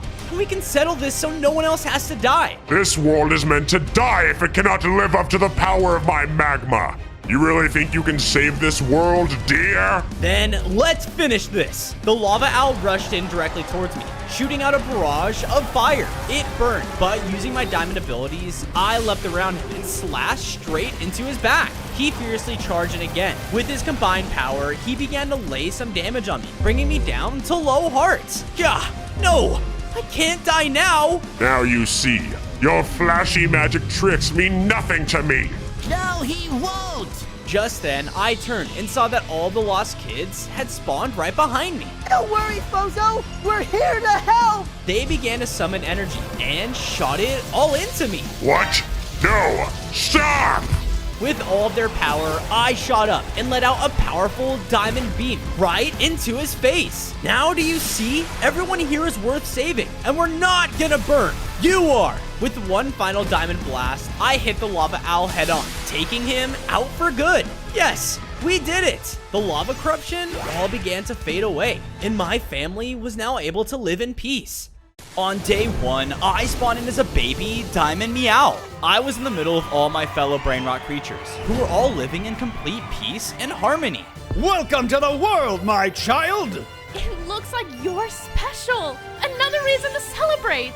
I was about to join my people until the machine behind me began to shake uncontrollably. Strange blue essence began to spread and corrupt everything around it as another new 6-7 brainrot creature was generated. Who are you? I'm the newest and strongest brainrot creature ever made. I will spread my rotting infection to grow even stronger. 6-7 began to unleash infectious attacks all around, and any creature it hit turned them into his rotting follower. No! Ah! No! You're ruining our perfect home! The infection spread like wildfire, and within seconds, only me and my parents were left. All of the infected rots looked over, ready to claim us next. We need to escape now! On day 2, I was following after my parents. 6-7's infection was claiming everything around us, and all of his new followers were gaining on us. It wasn't long until we were cut off. No, son! We will hold them off! What? I'm not leaving you. It's our duty as your parents. Now run! Now! I hesitantly listened to my parents as they fought off the horde behind me. It wasn't long until they became infected too. No, my family! What do I do now? Before I could think, I was cut off by a baby strawberry elephant. Must join the rot! It was infected and was about to take me down. Ah! As it charged in, I blasted out a strange diamond meow. And as it touched the elephant, something began to happen. She was cured. Whoa, did my diamond cure you? You saved me? Thank you! Wait a minute. The diamond brainrot creature! Yes, the prophecy! It's all making sense! The prophecy? Yeah, come on! I'll show you! I followed my new friend into the depths of the forest. It wasn't long until we reached what looked to be a forgotten ancient clearing, and there in the middle was a Burr Patapim. Welcome, Diamond Meow. I have been waiting for you. Really? 6-7 plans to corrupt all of the Brainrot lands, but it's been said a diamond Brainrot creature would rise. To fulfill its destiny, it must find and collect all 6 diamond mutations lost throughout the lands. With your power to its maximum strength, only then will you have a chance against 6-7's rotting infection. As I exited the vision, Strawberry stood before me and gave me a diamond mutation. It clashed against my fur, transforming me into an even stronger Meow. I now had 5 more hearts and even stronger Brainrot abilities. I could now also fly. Whoa, if I find the rest of these, I can save my parents. Before we had the chance to leave, Corrupted Bombardiro Crocodile busted into the clearing. There you are, little one. There's no escaping now. He charged in and used his airstrikes to explode into us. Strawberry tried to slow him down, but he hit her against the wall. Strawberry, that's enough. I ran in and used my new diamond ability, setting an upgraded blast on the corrupted Brainrot creature. This overwhelmed him and caused him to return back to normal. Can I purify more Brainrot creatures the stronger I get? I need to find more mutations. I don't know what came over me. Thank you. We all united. Unfortunately though, because of Crocodile's destruction, the entire forest began to collapse before our very eyes. If we don't get out soon, we'll be crushed. On day 4, the 3 of us ran through the forest as everything crumbled around us. Huge chunks of debris fell loose, making it extremely hard for us to escape. Thankfully, we found an exit, but before we could reach it, a tree gave out above us, separating me from Strawberry and Crocodile. Dang it! We'll find another exit over here. Take this! The Brainrot creature threw me over a map, which led to the next diamond mutation. I heard it's deep in the desert. Be careful! With no other choice, I picked up the map and headed out. And as I exited the forest, I noticed the terrain all around me was claimed by 6-7's presence. My once beautiful home was now a dark, rotting infection in the making. I can't let him get away with this. Just then, I was hit to the side, making me drop my map. I looked up to see that the corrupted Chimpanzini Bananini found me. I found you, Meow! You want this? Well, you won't have it! He picked up the map and ran away. I have to get that map. Get back here! On day 5, I chased after the corrupted Brainrot creature. He was quick on his feet and used his massive leaps to help him avoid any obstacle that blocked his path. You're not getting this map! I followed close behind, and as I turned the next corner, I saw him plant a banana in the ground, shooting up a massive one underneath him. Perfect. Now you're trapped. I flew up and began to use my diamond meows at the Brainrot creature, but to my surprise, it didn't transform him back to normal. Fool! You'll have to be much stronger before you can even touch me! He grew much larger and shot a banana at me, pushing me back. Ah! I have to be stronger to save him, but I think I have an idea. I flew towards the bottom of the banana and began eating it away. Because of this, the structure began to shake and it collapsed. Oh no! Ah! Everything fell apart, and there on the ground was the map. I'll be taking that back. It looks like I can't cure all the Brainrot creatures yet. I'll have to keep getting stronger. Chimpanzini Bananini was nowhere to be found. However, I looked up and saw I was at the entrance of the desert. The next mutation's in here. I better get searching. On day 6, I arrived at the location on the map and found a rotted Undin Din Din Dun standing in front of a diamond lucky block in a tropical oasis. The map brought me to this lucky block. Whatever it is, maybe it's the key to finding another mutation. I snuck my way through and kept quiet, making sure not to be spotted. We must spread all rotted infection in the name of 6-7. He began to use a new infecting power, which was beginning to rot away the lucky block. I have to hurry. I began to make my way closer. However, I accidentally broke a branch, catching his attention. Huh? Who's there? He turned his attention to the noise and began to survey the area. He looks way stronger than the other brain rot creatures. If he finds me, I'm done for. I had an idea and shot my attack to another tree, causing him to turn his attention that way. I know someone's here. I will find you. While he went the other way, I ran over and was able to collect the lucky block. Perfect. Now to get out of here. However, as I turned, he was right in front of me, catching me in the act. I knew it. Have fun in my death trap. Ha! He slammed the ground underneath me, causing me to fall into an unknown pit. Ah! Welcome to my prison. 6-7 will be here very soon. Oh no, I have to get out of here.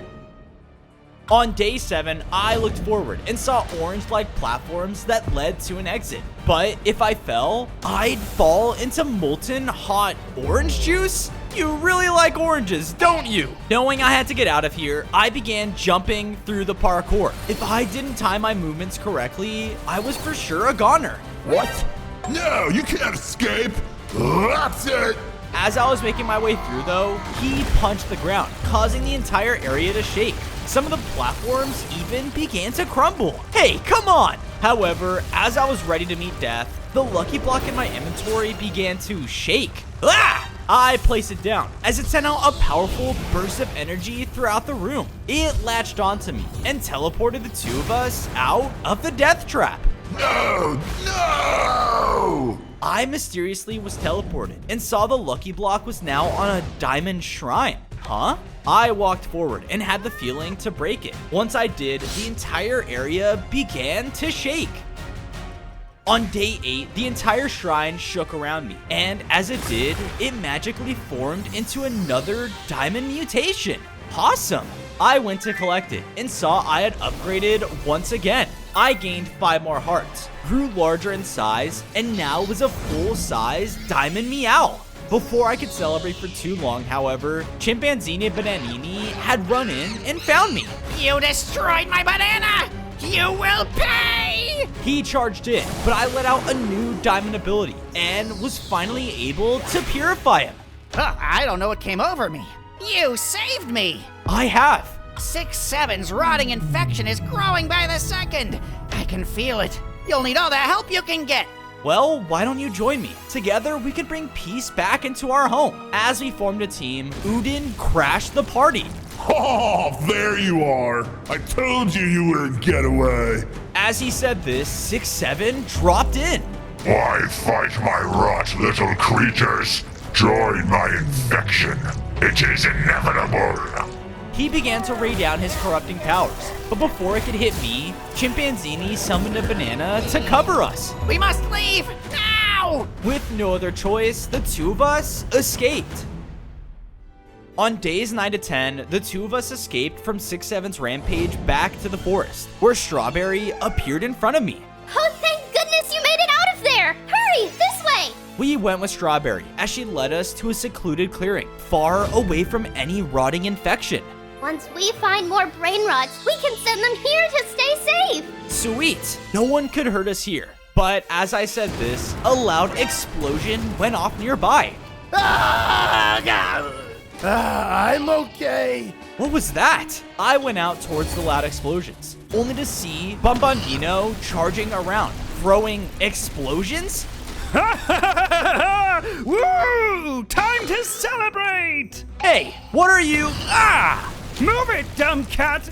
Owl! Unless you're ready to party, move out of the way! This diamond is going to make us rich! Huh? Diamond? But before I could ask more, he shot out another explosion, knocking me back. Yeah! He ran away, and I knew I had to follow.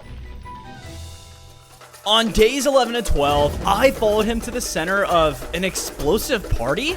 Welcome to Splavino Bombondino's explosive party! If you wish to have the sacred diamond prize, you must prove you deserve it by hunting the explosive shrub! This seems a little over the top, but alright. I began to stalk throughout the forest when I heard a quiet hum nearby. I looked out and saw it was coming from a bright shrub in a clearing. Aha, there it is. I began to go closer, ready to pounce when... Seems like our hunter has found his prey, but will he be quick enough? Huh? What was that? Ah! What the? Better catch up quick! I angrily dashed after the shrub as it set off blinding explosions to try and slow me down. That's it! I flew up above the trees and shot down a tree to cut it off. I leapt down and was about to finish the hunt when a missile came out of nowhere and killed it. Huh? That wasn't me. Suddenly, I spun around and saw a barrage of missiles were coming towards me. Oh no! On days 13 to 14, I was running for my life as the rain of missiles kept falling behind me. What kind of party is this? This isn't part of it! As he said this, Bombardino was struck by the missiles, making him slam into the ground. Looks like the hunters become the hunted! I looked up and saw that an infected brainrot creature was high up on a cliff, shooting down at us. Master 6-7 is gonna be so proud when I bring back 2 new creatures! They continued to rain down attacks, and I knew I had to stop him. I began to fly up the cliff, having to dodge his missiles until I was close enough to blast him. Not so fast! As I attacked, they threw down a bomb and disappeared? Where did you go? Oh, please, help! I quickly flew down to Bombardino's side and saw that he was only growing weaker. That brain rot creature! He injured me! You must get me to my house! Hurry! On days 15 to 16, I carried Bombardino inside his mutation temple home. You must help me regain my strength! The defense bombs! Load them! I looked around the room and saw 3 separate defense bombs. I rushed into action and took gunpowder from a nearby chest and loaded the first 2. Wait, how is this gonna help? Please, just hurry! I ran towards the last one, but just then, a missile landed in front of me. No, please, stop this! They didn't listen though, and positioned themselves over the final bomb. He was about to fire at me again, when he was hit to the side by the injured Bombardino. Please, I won't last much longer! I flew over to the last bomb and loaded it as something began to happen. You stupid pig! He aimed at Bombardino, but just then, the bomb blasted out, shooting all around. What's happening? On days 17 to 18, the defense bombs fired out around Bombardino as he was completely healed. Much better. Now let's party! No! Before the corrupted brain rot could attack, Bombardino blasted him back with his powers. He then ran over to me and threw me the diamond mutation. Yes, I picked it up, causing me to upgrade. I gained 5 more hearts and grew into an even more powerful Diamond Meow. You must save him! Now! I did as he said and blasted my new diamond powers towards him. With the upgrade, I was finally able to cure him of 6-7's corruption. Oh, thank goodness that's over. Sorry about your home, Bombardino. Don't worry about it. It's all just old junk anyway. But, I saw you had a home I could maybe stay in? On days 19 to 21, I was on the way back to my home with my new friends. So, you're not gonna throw explosives and destroy our home, right? Of course not. Look, I'll just get all my energy out now. He started to blast around the area as one hit right in front of me, causing me to fall underground. You gotta be kidding me! Sorry, just fly on out. I was about to when I saw this hidden cave had a huge door. What's this? I went closer, and as I did, my diamond caused it to turn into diamond. The door swung open, revealing a passageway. Ooh, you found the lost ancient diamond passageway. A diamond passageway? Maybe it's connected to me. The others and I split up as I went down into it. It led me to some underwater cave that looked like it was in complete ruins. What happened here? There's the beast! Get him! Huh? I spun around as I was suddenly surrounded by Tralalero Tralalas? Wait! You have destroyed too much, trespasser! The king will see you now to determine your sentence. What are you talking about? I just got here. But before I could say anything else, one of the Tralalas swam up and hit me on the head, causing me to pass out. On days 22 to 26, I woke up in a cage. Ugh, where am I? Be quiet, trespasser! I looked up and saw that I was in the middle of a throne room, and on the throne was the Tralalero Tralala king. You have come into our home and destroyed priceless relics of our kind. What do you have to say for yourself, What? That wasn't me. I literally just found out about this place. Just then, we all heard a terrifying roar as an infected Saturnita came bursting into the throne room. No kingdom can stand against 6-7's runs! He began to rampage around the room, taking out Tralalas and destroying everything. Yeah! The king! I looked over and saw that Saturnita was heading right for the king. No! I jumped in the way and shot out a diamond beam. My attack caused Saturnita to run away in their confusion. Yes!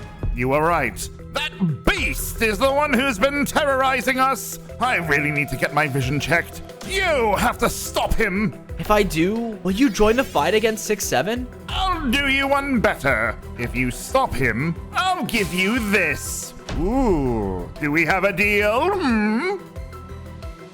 On days 27 to 31, by following Saturnita's trail of destruction, I was led right to him as he was trying to eat some tall grass. No food!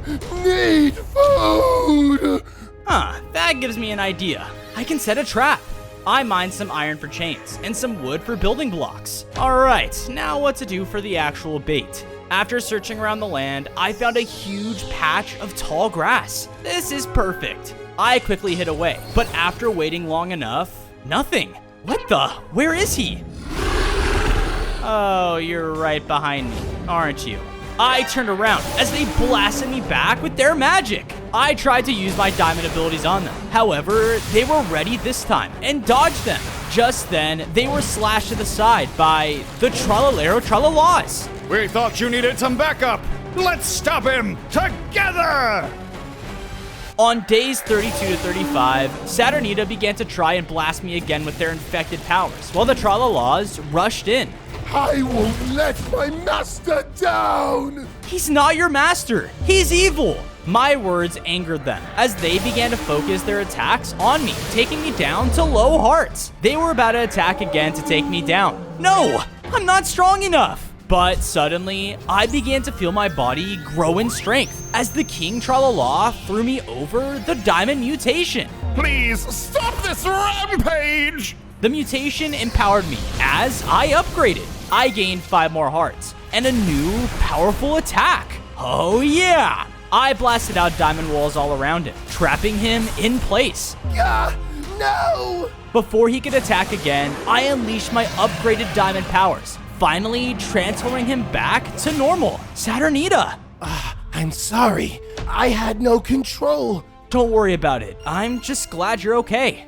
Great work! With my underwater cave safe now, we will gladly help you in the fight against the horrible rotting infection. Sweet. On days 36 to 39, I made my way back to my base with Saturnita and the King Tralala. Once we arrived, I saw that our secluded home was now filled with houses for all the other brain rot creatures. Whoa.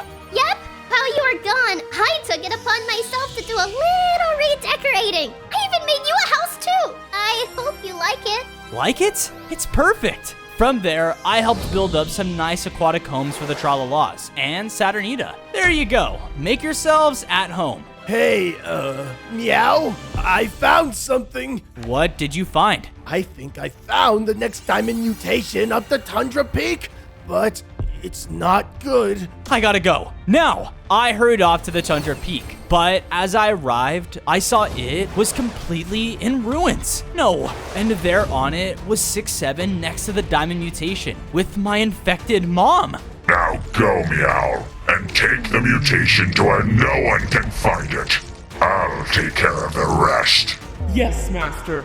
I watched as my infected mom marched off, holding the diamond mutation. I need to save her and get that mutation before she destroys it. On day 40 to 44, I followed my mom and waited for the perfect moment to make my move. I just gotta get a little closer. Must follow 6-7 intruder! Oh no! My mom slammed down towards me, causing the air to shake with each strike. Yeah! I flew up into the air to keep my distance and began to rain down attacks from above. I don't want to hurt you, Mom! She didn't listen though and charged forward to hit me again, but I blasted her back with the power like never before, causing her to crash into a tree. I'm sorry, Mom. While she was weak, I used my diamond powers, causing her to be cured of 6-7's infection. Yes! Mom! My boy, you saved me! Here, take this! She threw me over the diamond mutation, but it was broken from our fight. That's not good. Wait, do you know if Dad's okay? None of us are. The more 6-7's infection spreads, the stronger he's getting. But there may be a way we can fix this mutation. Really? How? A special machine, but we must get there before 6-7 does. On days 45 to 47, with the broken mutation in hand, I followed my mom to the foot of a volcano. This machine better be worth it. I quickly flew up above the volcano to look down its center, and there, in the heart of it, was a diamond machine. I started to fly down into it, but before I could, something happened. Oh no! The volcano began to erupt, and flying chunks of magma shot out towards me. Ah! I flew back safely to my mom's side as we watched as the lava began to flow down. Well, flying isn't an option. Wait, over there! I looked over and saw that a side tunnel into the volcano was still open. There! My mom and I flew into the tunnel before the magma chunks could hit us. We flew to the interior of the volcano and saw the machine was on a central platform inside. However, the lava level was starting to rise. Oh no, we need to hurry.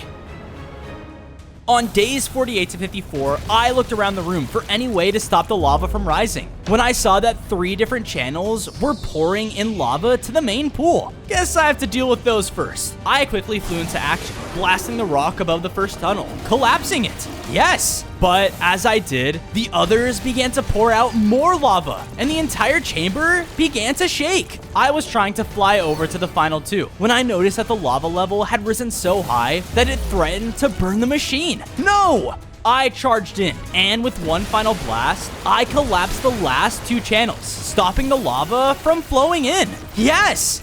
I went to the machine to fix the diamond mutation, but as soon as I touched it, corrupting tentacles shot out from it? Ah! What the? You fell right for my trap. So long, Diamond Meow. The tendrils completely encased around me as I started to become infected. No! On days 55 to 59, the infection began to take over my body, and within seconds, I was gonna be done for. Son, no! No!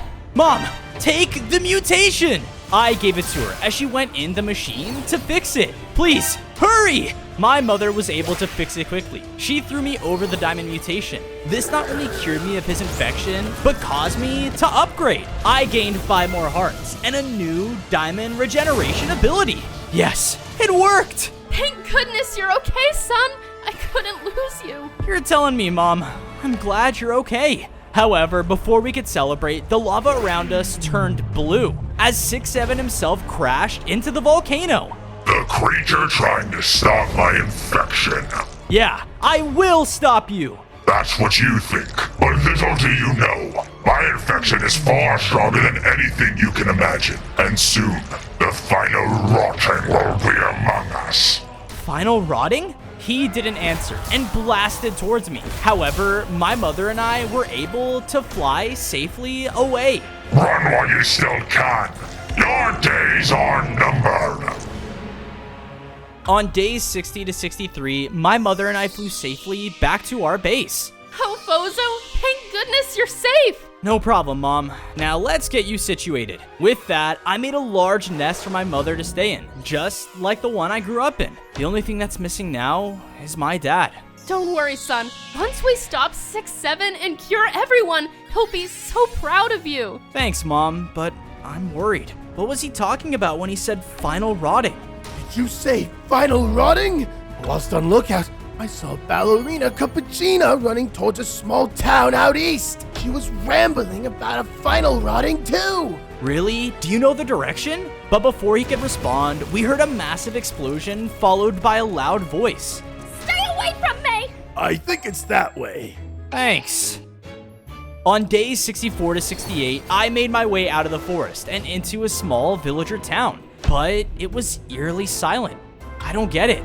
I heard all that noise. What was causing it? But before I could think, an infected brain rot villager spotted me. I have 6-7. Whoa! I was about to send a diamond blast to cure him, but he quickly dodged my attack. Hey, stand still, I'm trying to help you. The infected villager stopped, but suddenly let out a violent screech. What the?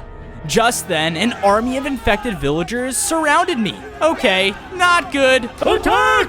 All the villagers began swarming, hitting me with 6-7's magic. I tried fighting back, but since I was outnumbered, I couldn't concentrate, causing them to slash their infection onto me. 6-7. This is a nightmare! I thought I was a goner, until one got hit by a blast of music?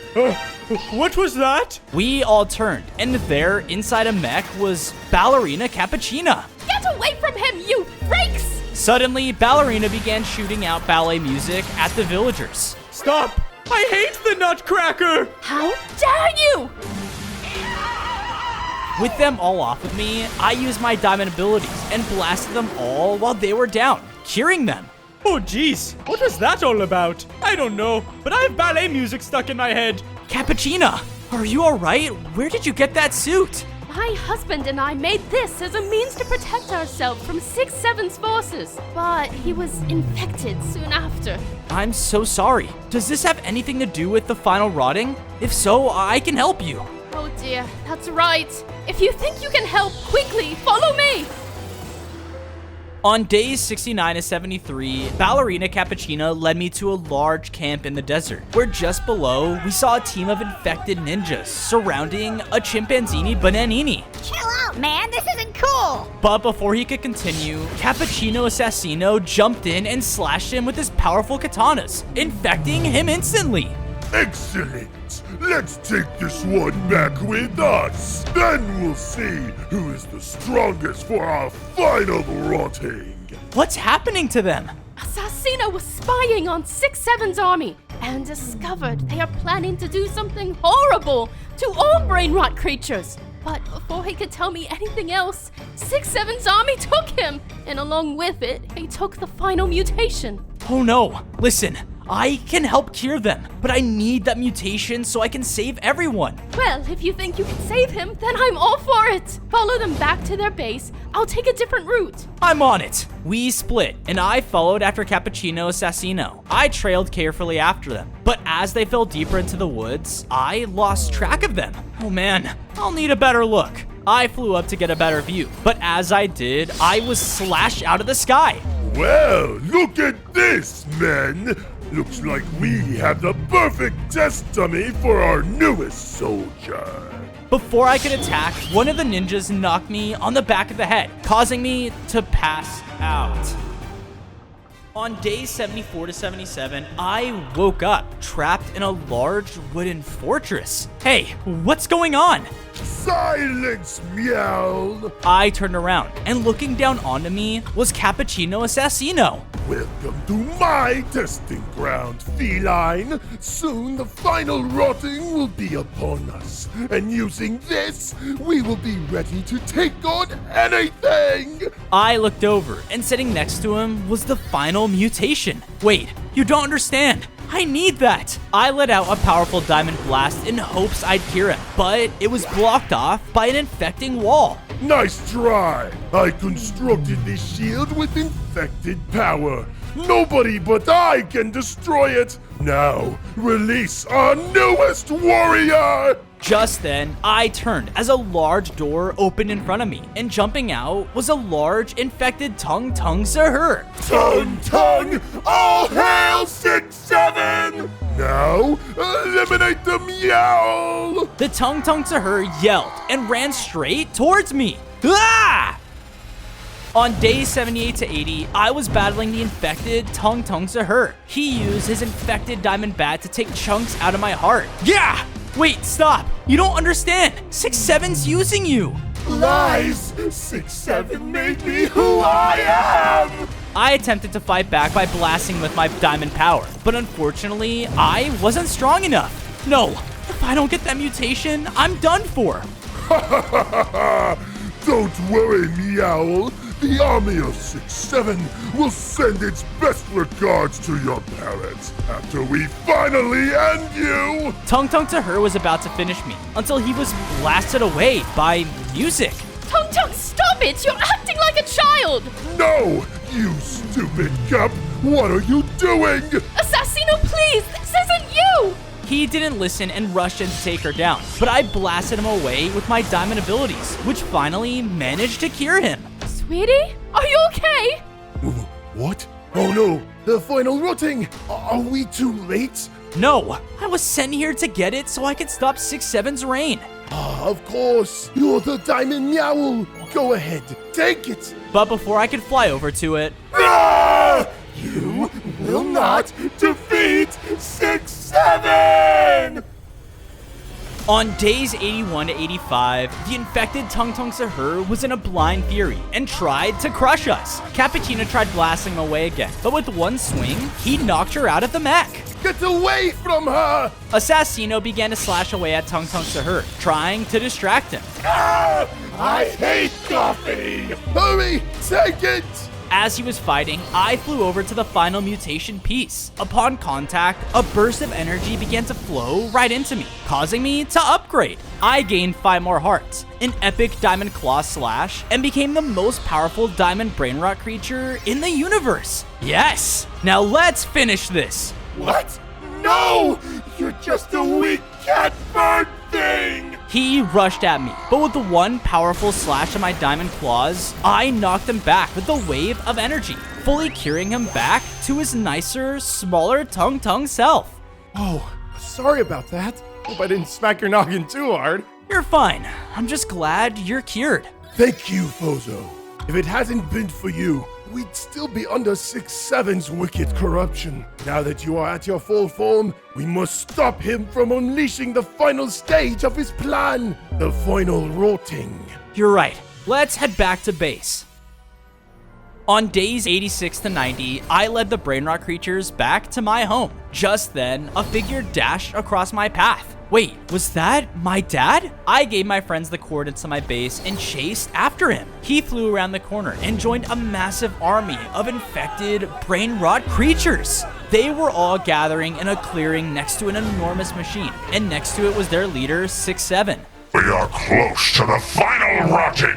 Some of you may recognize this. The craft machine, and I added a twist to it. This device will spread my rot to the entire world. Everyone will soon be infected. So that's how they plan to do the final rotting. That's horrible. I have to destroy that machine. Suddenly, I was hit out into the open by my dad. Well, if it isn't the Diamond Meowl, you cannot stop my infection. Everyone, kill him! The rotting army snapped towards me and rushed in to take me down, but I flew up and avoided them. My dad was the only one who could fly too and began to chase me down. On days 91 to 94, I was relentlessly pursued by my dad. He chased me down and was closing in on me, but I turned around and blasted him with my diamond beam, which actually cured him. Dad! Fozo, my boy! What have I done? Are you okay? I'm fine. Let's get you back home. We returned to my base, and I gathered everyone who had the strength to fight. Hey, Fozo, what's all the commotion? 6-7 can't find us, right? No, we're out of the reach of 6-7 now, but he has a huge machine that'll rot the world with his infection if we don't go and destroy it. Hold on, Fozo. There may be another way.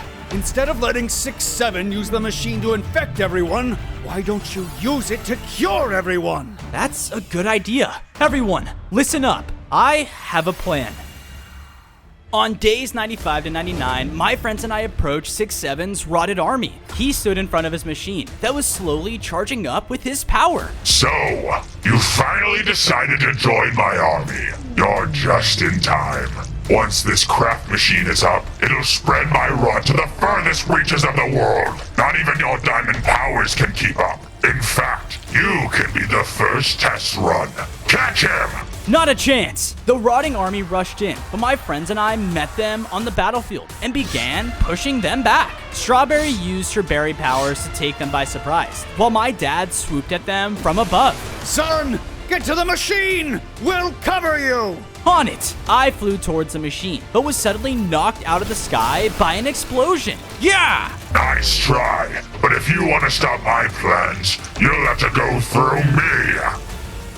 On day 100, I was face to face with 6-7, the brain rot monster who started all of this. I'll give you one chance to back off and free everyone from this. You can live peacefully with us. Ah, so pathetic. That isn't enough to exist in the brain rot forest. I must rule it. I must become it. He didn't hesitate and charged in, pushing me back with explosions. I dodged his attacks with my feline speed and began to fight him using my strongest diamond powers. We were neck and neck, but just then he knocked me out of the sky, injuring my wing. Ugh, no! I knew at this rate I couldn't beat him, but I had another idea. Ha ha! You'll never be able to destroy my machine like this. Prepare to join me. Whoever said I wanted to destroy your machine? I charged up a final diamond attack and aimed it at the machine, causing a bright flash of light. The machine began to change, no longer charging up 6-7's rod, but instead charging up with my diamond powers. What? No! He was too late though, as the machine finished charging and released a huge burst of diamond power everywhere. The power washed over his army, changing them back to their normal selves. Huh? What happened? Whoa, I'm free! 6-7 was severely weakened by the machine, allowing me to use one final diamond beam to take him down. Yes, I did it! On day 1, I spawned in as a Minecraft dweller. I was with my brother, hunting down any players who dared disturb our home. Ah! Great job, brother. Soon, you can start guarding our woods on your own. I'll do whatever it takes to protect our home. As I said this, my brother was blasted back by a powerful explosion. I looked over to see the blast had come from a player with modded items I had never seen before. That's right, Dweller. We upped our game with the strongest mods possible. And with them, we are going to wipe all of you dwellers out of our world for good! I watched in horror as he and the other players shot out more attacks, and everything I loved was completely destroyed. No! No one messes with my home! I ran up and tried to slash into the player, but nothing worked? Ha! You're gonna have to be a lot stronger than that! He shot down an explosion right at my feet, sending me flying back into a wall. Ah! Hurry, brother! We're not powerful enough to stop them! Run! On day 2, my brother and I began to rush down the cave to get away from the men. However, one of the players sent out a blast that turned the area into lava? Ah! These mods are insane. We had no choice but to continue running through and use the few platforms left to jump across. We dashed down the nearest tunnel until eventually arriving at a dead end. Oh no! Oh, I've been waiting for this. Stay away from my brother! My brother dashed in front of me, blocking the attack from the officer. My brother was able to land a final hit, but not before getting slashed by his sword. Ah! No, brother! Little brother, you have to stop those players. If you don't, all of us dwellers will be gone. Show them this world is our home too. Do it for me. No! No! Before I could even think of what to do, their fight had destroyed the cave's walls, causing lava to spill in. I had nowhere to go, but on the floor was the officer's sword. All right, maybe I can use this. I picked it up, causing my dweller body to change as I upgraded. I gained 5 more hearts, and my claws became way stronger than before. Whoa, these modded items make me stronger? On day 3, I used my new ability to burst through the nearest wall before the lava could reach me. This power, it feels amazing. If only my brother lived to see it. Suddenly, the silence was broken as I heard someone calling out. Help! Huh? I ran down the tunnel to see a large cavern with a mine shaft. And there, on one of the bridges, was a sheep dweller surrounded by MPO miners. Time to die, you beast! I have to do something. I jumped down and slashed into one of them. What the? Stay away from him. You're that dweller that's supposed to be dead! Get him first! The others began to rush in as I fought back as best as I could, but there were just too many of them. Hold on! He ran up behind the miners and sent out a horrifying screech, stunning them all. Go! Hit the bridge! I did as he said, slashing at the wood under them, causing them all to fall to their death. Nice teamwork. I've never seen a dweller like you before. Yeah, I grew stronger from a modded item. Really? I found one of those over this way. Follow me! On day 4, the sheep dweller led me to a village on the surface. Ah, what a beautiful morning. Ah, monsters! Everyone run! So, why did you bring me here? Am I supposed to eat these guys? No? Well, I guess we could.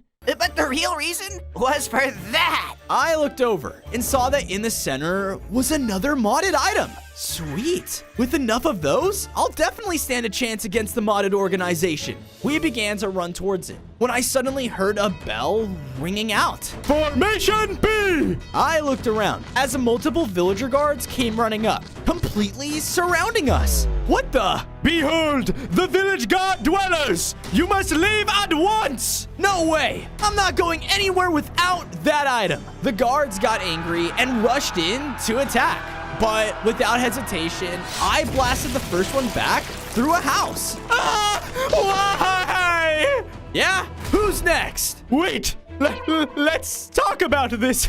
We'll do a trade. These guys don't know any better, man. Let's do what he says. All right.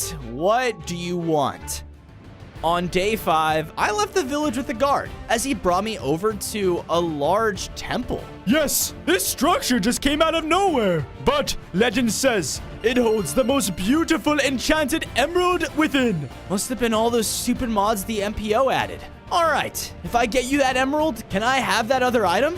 The guard nodded, so I slowly started to make my way inside the temple. Once there, I saw a large chamber full of emeralds, and there at the center was the enchanted emerald gem.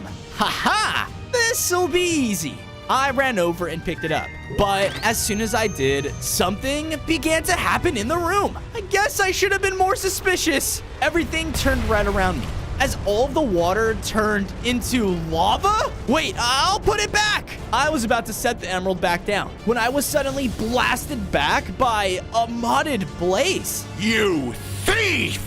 You will die in the flames for your crimes! Multiple of them started to rain down fiery blasts at me as I made a break for the exit. However, one of them shot the bridge in front of me, making it collapse. Oh no! On day 6, I looked up to see that more blazes were spawning from the lava in front of me. Out of pure panic, I slashed out at the nearest one. And as he died, his body turned into blocks? Wait, that's how I get out of here. I leaped over to the platform and started to taunt the other blazes to come closer. Over here, you floating torch! I will burn you where you stand, thief! They rushed in close, but I slashed them out of the air, making more and more platforms with each kill. Ha ha! Finally, I made it to the other side and escaped the temple before any more of them could spawn. Now to get my reward. I made my way all the way back to the village and tossed over the enchanted emerald to the villager guard. I believe our deal is complete. You actually did it! Well done, Dweller. You can certainly... what the... Suddenly, as the villager picked up the emerald, his body began to change into a monstrous villager dweller? Wait, the emerald was cursed? He shot out a powerful beam, recklessly destroying his own home. Not another one! We're all going to die! All of the villagers began to flee as the cursed dweller locked onto me. On day 7, the villager dweller rushed in to attack. His curse allowed him to blast out fire from his open mouth. Ah! Stop! I had no choice but to try and fight back. But whatever the emerald did to him made him completely resistant to my attacks. That's not good. He sprayed me again with his flames, taking me down to low hearts. But before he could land a final blow, he was blasted back by a crazy explosion. Take it all down, boys. This village is the MPO's territory now. I watched as the modded players began to run around the village, attacking everything in sight. Thankfully, though, this caused the villager dweller to rush up and attack them. You die! Now was my chance to grab that item. I ran over and picked it up, causing my body to upgrade. I gained 5 more hearts as my head and jaw stretched out, giving me even more stronger abilities. Hey, there's another one. I looked over and saw that the players had captured the other dweller and were coming to get me next. Oh, no you don't. I began to blast them with my new attack, which was able to wipe them out with ease. What? You found our special modded relics? No, no! So, these items are special. Get back here! On day 8, I ran after the player, but the mods made them much faster than me. Thankfully, though, the sheep dweller came out of nowhere and hit them back. You ain't going anywhere! Yeah, now tell us about these relics. All right. Out of all the mods we added to the server, there were 6 lost relics that no one could find. Whoever collects them all can be an unstoppable force, but we'll make sure that you'll never find the others. The players suddenly began to try and teleport away, but before they could, I took them down with one final hit. Nice work! And if that guy was telling the truth, we only need to find 4 more relics. Finding them can make me strong enough to take them down. We have no time to lose. But as we went to leave, a lightning bolt struck down right in front of us. I looked up and saw that floating there was another player? That isn't a player. That's Herobrine! Yes, and I came here to remind you that you're not the most powerful mob in this world. I am! Well, if you're another mob, we should work together. Those players are out of control. You think I need your help? Ha! You're more of an idiot than I thought. In a flash, another bolt of lightning struck down as I was teleported out of the village. When my eyes opened again, I saw that I had been placed in a massive void maze.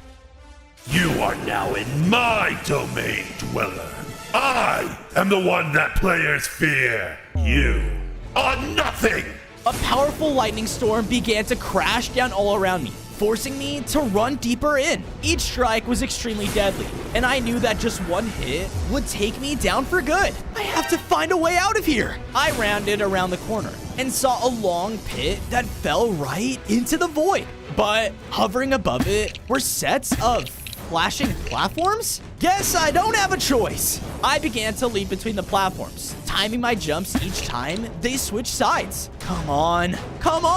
I was about to make it to the other side when a bolt struck down on the final one. From it alone, I was brought down to extremely low hearts. No, I can't die here. I have to keep my promise to my brother. More lightning strikes were closing in on me, and I was about to be done for until I felt something pull my attention to a crack in the maze wall. I blasted out at it, shattering the wall to another pathway. With it cleared, I was able to run down as fast as I could until I saw a portal. That must be a way out of here. However, as I ran towards it, I saw a strange map off to the side, and that same feeling from before pulled me towards it. There must be something important on this. Impossible! Spinning around, I saw that Herobrine was floating above me again. How did a fool like you find the exit? I won't let you leave! He began to blast down crazy abilities as I made a break for the portal.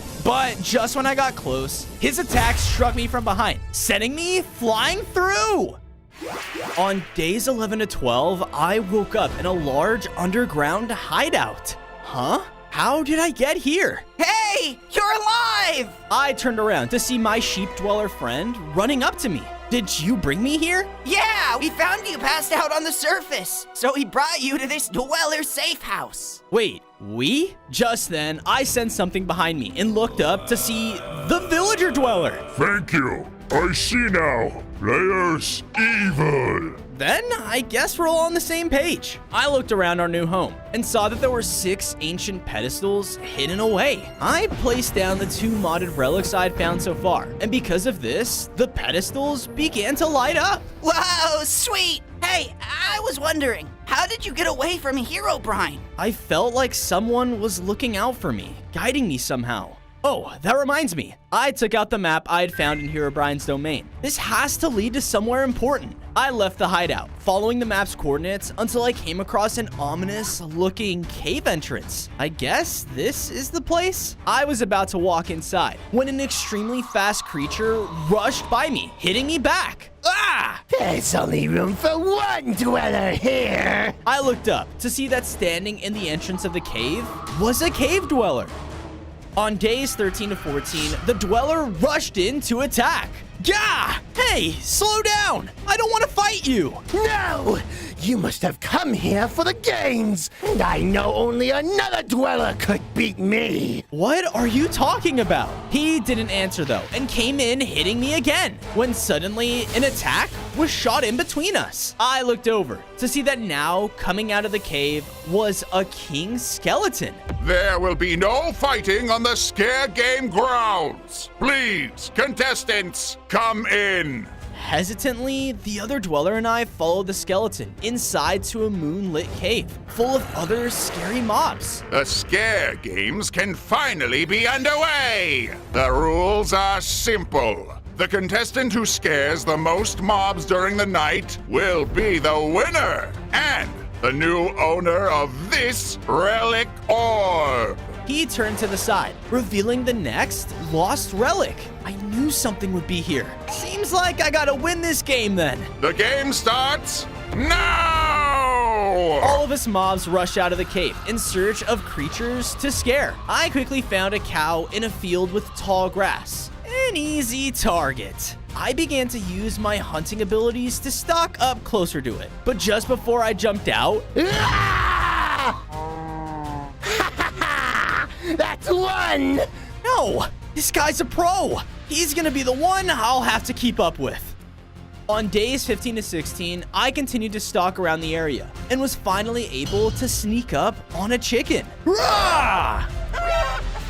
Haha! That's 1 for me! I hunted more mobs through the night, quickly gaining more and more points. All right, that's 9. I wonder how many points the other dweller has. As I said this though, I saw another creature up ahead, a villager. This'll be easy. I quietly snuck up above and jumped down right in front of them. Boom! Yeah! Out of fear, the mob shot out a crossbow at me. Ah! Wait a minute. You're not a villager. I'm a pillager, you idiot, and you're dead meat. Huh? He whistled out into the air, calling a group of more pillagers to come out of nowhere and surround me. Oh no. They all began to fire at me rapidly as I had nowhere to go. I gotta get out of here. I slashed out at one of them, pushing him back and giving me an opening. I made a break for it, but the pillagers began to chase after me. No one calls me a villager and gets away with it. I'm sorry, okay? Is that what you want to hear? Just then, one of them shot out another arrow, hitting me and affecting me with slowness. No! They were about to catch up to me now, and I knew I was gonna be done for. But suddenly, a figure dropped down in between us. The cave dweller let out a terrifying roar that took out the head pillager. Fall back! Fall back! Thankfully, this scared them all away as they ran for their lives. Thanks for the... Oh, I didn't do this for you. I just scored 12 points. What? No! I lost?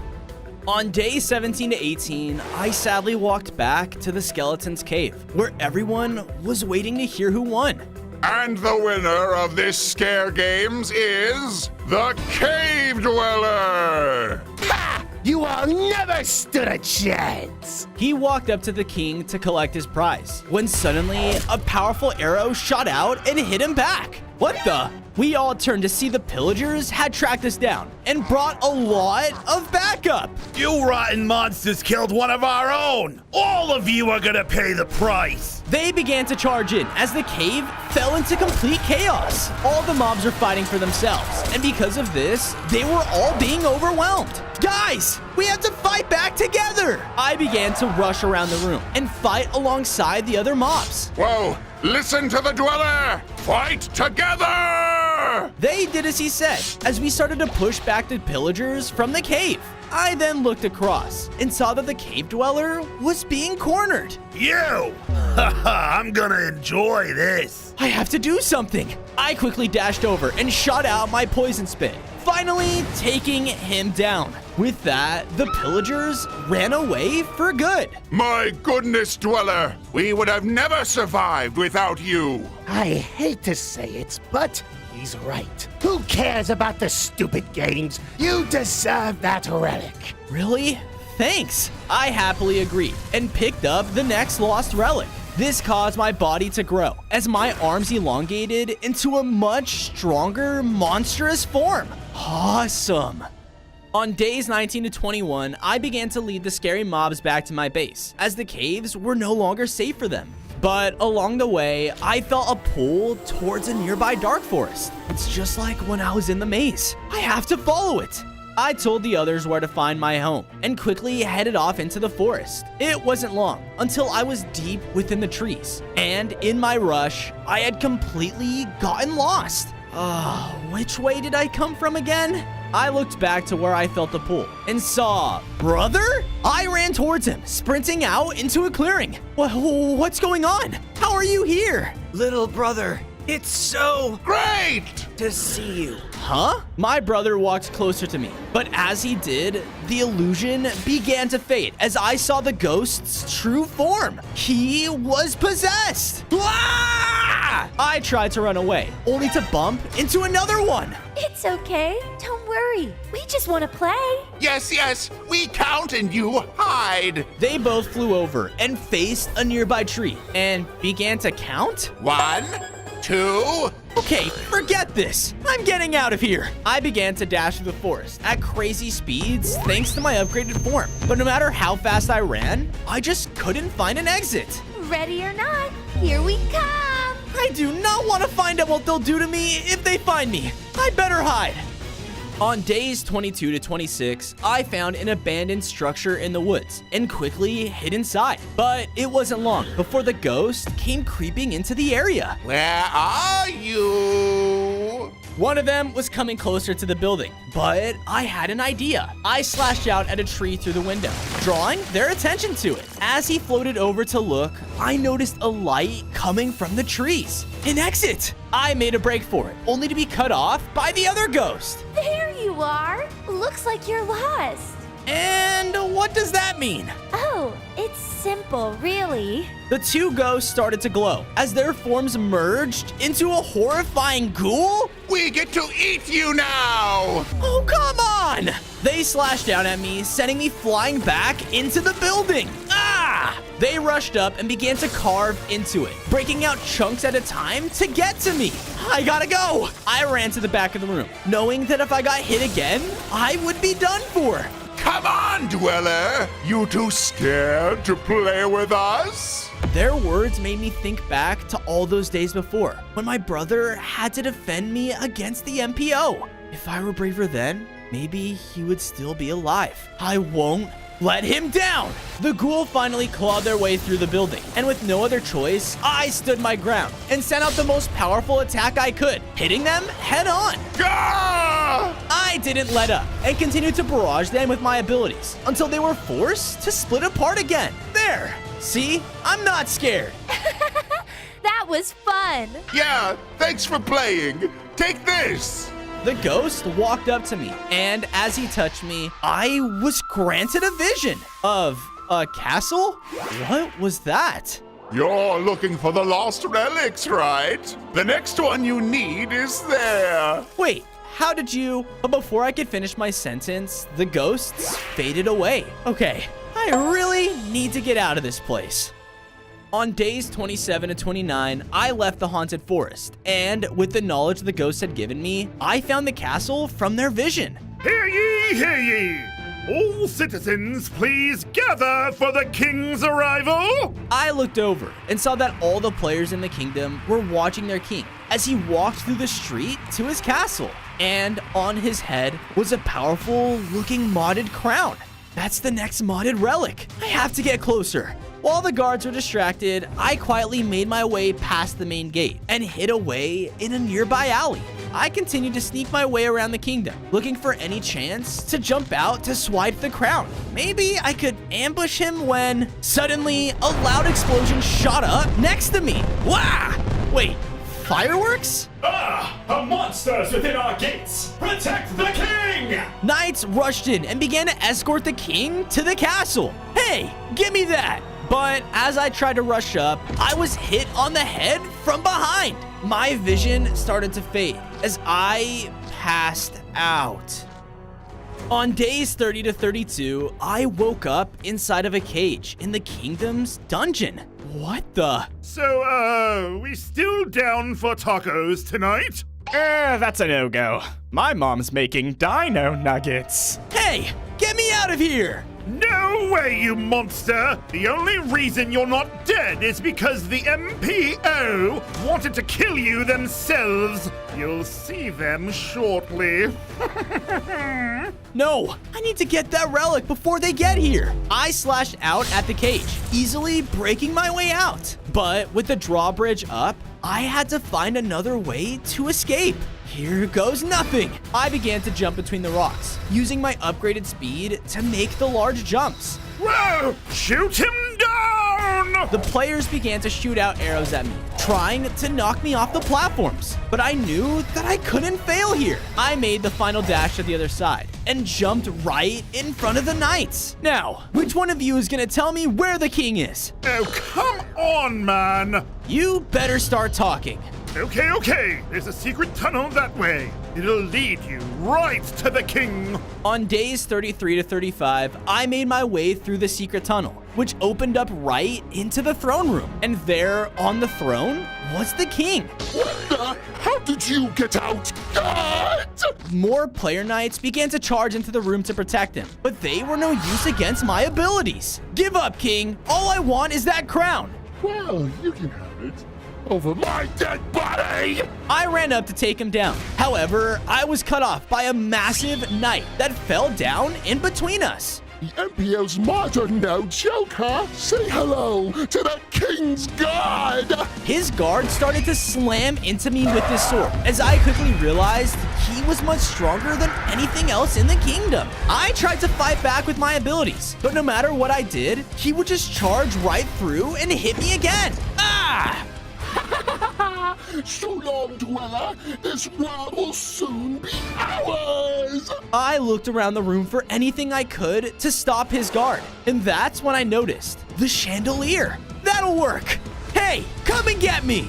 It charged in to attack again, but when it got close, I jumped back and fired my slash up at the chandelier. It came crashing down, taking down the guard with it. Yes. Wait. We can talk about this. I can make you rich. Yeah, we're done talking. I easily took down the king, making him drop the modded relic crown. After picking it up, my body began to upgrade again. I gained 5 more hearts, and my hunting senses increased to giving me brand new abilities. Whoa, sweet. On days 36 to 39, I made my way out of the player's kingdom and back to the dweller hideout. There, I saw that the cave dweller and other mobs had made it safely. Hey, you're back! This place is starting to get pretty crowded. I think I have a way to fix that. I got to work, and with everyone's help, we dug out rooms in the hideout for everyone to stay in. And I built mine right next to the other relics. That reminds me, I placed down the newest relic I'd gained, causing 2 more of the pedestals to light up. All right, just 2 more to go. But I wish you were still here to see all this, brother. We're getting so close to stopping those players. Dweller, see evil men planning something. What? Where? Where were they? After following the villagers' directions, I made my way to the coast, where I saw a player-built research lab off in the water, and on it was the modded player's leader. Doctor, give me some good news. The research is coming along swimmingly. After a few more wiki searches, your plans will be ready. Don't make me wait any longer. I don't need someone else failing me today. With that, he stormed off as the scientist went back into his lab. I have to see what they're planning. It can't be good. After sneaking my way in, I noticed that there were no other players here. All right, this should be easy. But as I walked forward, I stepped on a pressure plate, causing rows of deadly lasers to appear down the hallway. Of course it's trapped. I began to slowly maneuver around the lasers to get past, but when I got to the end, the path was completely blocked. Look up. Huh? I looked past the lasers and saw that another dweller was trapped in a cage. Didn't you hear me? Look up. I did as he said and saw a space where I can hit the mechanism shooting the lasers. Oh, I shot at them with my abilities, breaking them with ease. Sweet. I then went over and slashed into the dweller's cage, freeing him. Thank you. But hey, if you help me take out that stupid player who trapped me, I could give you some information that'll be worth your while. Sounds like a deal. On days 45 to 47, the Cuckoo Clock Dweller went deeper within the lab, finally coming across the scientist in a room full of dinosaurs?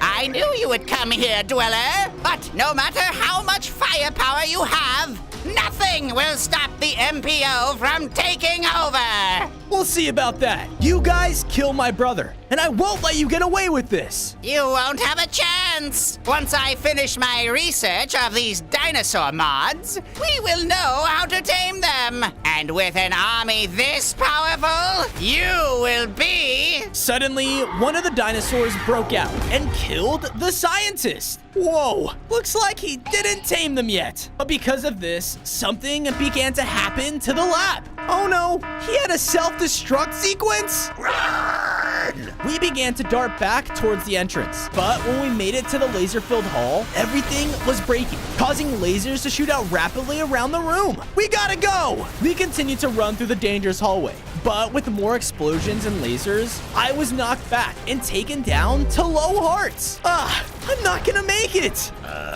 There. I looked over and saw that he found a cracked wall off to the side. He charged into it, breaking it down to the outside. Nice! With that, we safely made it back out and made it far away from the exploding lab. Great work! Now, what was that information you were talking about? Right. I know where a lost relic is. Come on, follow me.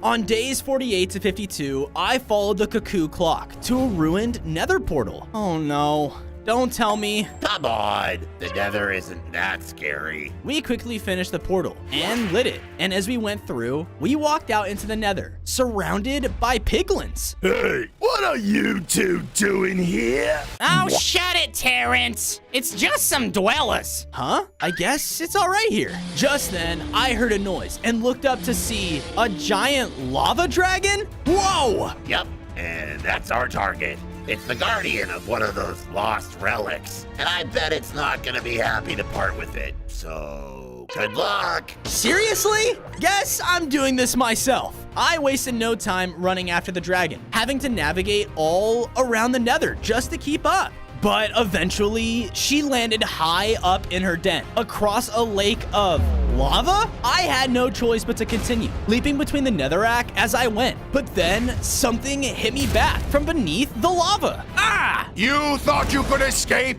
us? I looked up to see the same modded blazes from the Emerald Temple. I beat you once. Don't think I won't do it again. However, a lot more of them rose up from the lake. Just kidding?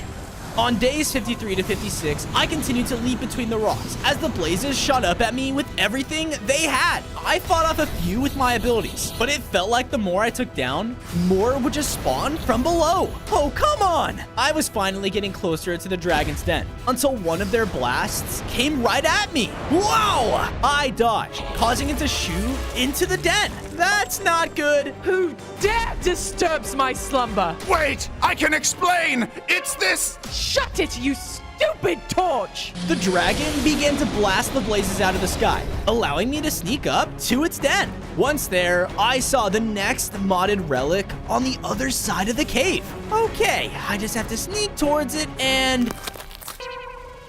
What do you think you're doing? She began to focus her attacks on me, blasting into me with deadly flames. Ah! I fought back with all my abilities, trying to use my speed to my advantage. I ran in and struck her with a powerful slash, making her extremely weak. Ah! No dweller should be that strong. That's your fault for underestimating me. I went in for a final blow when suddenly a powerful bolt of lightning launched me back. Ah! And there, appearing in between us, was Herobrine? I've let you run around long enough playing hero, Dweller. This ends now! He turned around and blasted the dragon with a strange attack, causing her to grow stronger? You've got to be kidding me! On days 57 to 59, I was now face to face with an empowered, modded dragon. She recklessly charged forward, shoving me back with its fire and almost knocking me into the lava. I quickly dashed out of the way though, and tried to gain some space to fight back. But no matter what I did, she would just fly in and hit me again. I was knocked down to low hearts and knew that if I was hit again, I would be done for. I had to think of something. Quick! I looked over and saw that Herobrine was just watching the battle unfold. This is what you get for trying to overpower me. Oh yeah? Hey, overgrown lizard, come get me! My words enraged the dragon as she charged in for another attack. But this time, I ran towards Herobrine and dashed out of the way at the last second.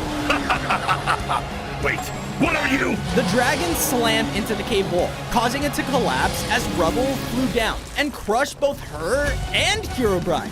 Yes! Because of this, I was easily able to walk over and grab the lost relic. As my body upgraded once again, I gained 5 more hearts and grew monstrous wings. All right. I won't allow this. Herobrine, please! I don't want to hurt you. Those players are gonna destroy us all if we don't work together. I know us dwellers have never done this before. We're known as the scary mobs. But if we don't all unite now, all of us will be wiped out from this world. What do you say? You're right. I'm sorry. I will help you destroy the MPO. On days 60 to 63, I made it back to my base in the overworld with Herobrine. Once there, I saw that the Cuckoo Clock Dweller had already made a home. I made sure to take some time to make Herobrine a room as well. And then I went over and placed the 5th relic on his pedestal. Just one more to go. I just hope it'll be enough to take down the modded players. You're going to need the strongest of the relics against them. Wait, you know where it is? I do, but you're not gonna like it. I left the base and followed Herobrine's directions to the base of a large mountain. And there, at its peak, was the final lost modded relic. I'm almost there, brother. I began to dash up into the air. But just then, a lightning bolt came crashing down right in front of me. Whoa! I quickly tried to fly higher, but the storm was too much and sent me crashing back down to the ground with another strike. I guess it's time for plan B. On days 64 to 68, I began to quickly move up the mountain, staying lower to the ground. It was much easier to see the strikes of lightning coming from above, but the storm was relentless. I kept pushing forward further up the mountain path, until eventually coming to an overhang, where I was safe. Just a little bit longer to go. But as I went to dash out of safety, I saw a creeper in the path. I'm not scared of you. But as I said this, a bolt struck the creeper, causing it to be charged. No. It ran up and sent out a massive explosion, sending me flying back. I then looked around and saw that multiple other ones were making their way towards me. I flew forward, slashing at them as I went, keeping me out of their blast radius. Stay out of my way! Finally, I made it to the peak of the storming mountain, and there waiting for me was the relic. However, the creepers were still closing in, and before I could grab it, another bolt struck the item. Its electricity shot out, combining it with the nearby creepers to form a giant one. It instantly let out a blast that flung me back, nearly taking me out in a single hit. Ah! It was about to rush up for another explosion, but thankfully, I was hit back into cover. Shush! What the? I turned around to see that another dweller was the one who saved me. Why did you? I said, shush! We've got to sneak away before that thing catches on. Run! On days 69 to 73, the giant creeper continued to let out deadly explosions as the Palehound and I made a break for it. We charged down the mountain, dodging the exploding attacks as we went. Wait, I can't leave. I need to. You really want to stay with that nuke with the short fuse? We can think of a plan after we get to safety. Just then, another attack exploded in front of us, causing the path to be destroyed. Hold on. Without hesitation, I picked up the other dweller and flew us across the gap. From there, we were finally able to escape the giant creeper as the Palehound led me to his hideout in the mountain. I don't know what you were thinking back there. That creeper is way too strong. It's because it took the relic that I need. I won't be able to stop the modded player organization without it. Don't get me started on those idiots. All right. If you really need to stop the creeper, then we have to get the one thing those walking time bombs are afraid of. And what's that? The dweller led me away from the mountain, all the way to the entrance of a jungle biome? A creeper's worst fear is a cat! Thankfully, those idiot players added a ton of mods, and one adds a ton of those little furballs in here. So, how do we find one? Just then, I heard something in the trees and looked up to see there. Ah! Hurry! Don't let it get away!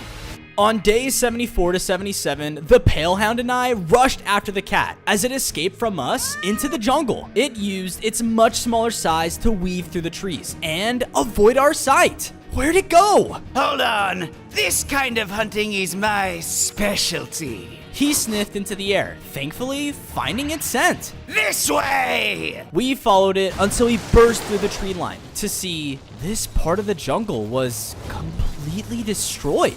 What happened here? We carefully searched around until we saw the cat hiding under some rubble. Gotcha! Please don't take me. I just want to be left alone. What? What are you talking about? Those players came and took all of my kind. I barely escaped, and I won't be tamed like them. She lunged out and slashed at me, pushing me back. Ow! She then tried to make a break for it, but the other dweller cut her off. Look, just listen. We're working to try and stop those modded players, and we can't do it without your help. Really? I promise. I'll do anything to get back at those guys. Perfect. Now we have a trap to set. On days 78 to 80, all three of us made our way back to the base of the mountain. We spent some time to dig out the perfect pit trap for the creeper, and after, my friends went and hid nearby. Now, you just need to draw him out, and then our feline friend here will do the rest. All right, here goes nothing. I began to shoot out my abilities around the area, making sure to hit the foot of the mountain, sending rubble flying around. Would be a shame if a creeper snuck up on me right now. Really? That's the best you got? Well, what do you... But before I could finish my sentence, a loud, thunderous explosion shot out nearby, hitting me back. There, jumping out into the clearing, was the giant creeper. Now! The little cat jumped out from cover, right behind it. Boo! Because of this, the creeper began to freak out and slowly back up towards our trap. Come on, just a little further. But suddenly, a lightning bolt crashed down near the cat, sending them flying back. Oh no! I quickly leapt into action, flying around and then slashing into the creeper, pushing him into our trap. His weight crumbled the weak ground beneath him, making him fall into a pit. With this, the two of us were able to unleash the full power of our attacks, and with nowhere to run, we were finally able to take the creeper down. Finally! I went to grab the relic, but out of nowhere, the modded player organization burst into the area. Seize that dweller!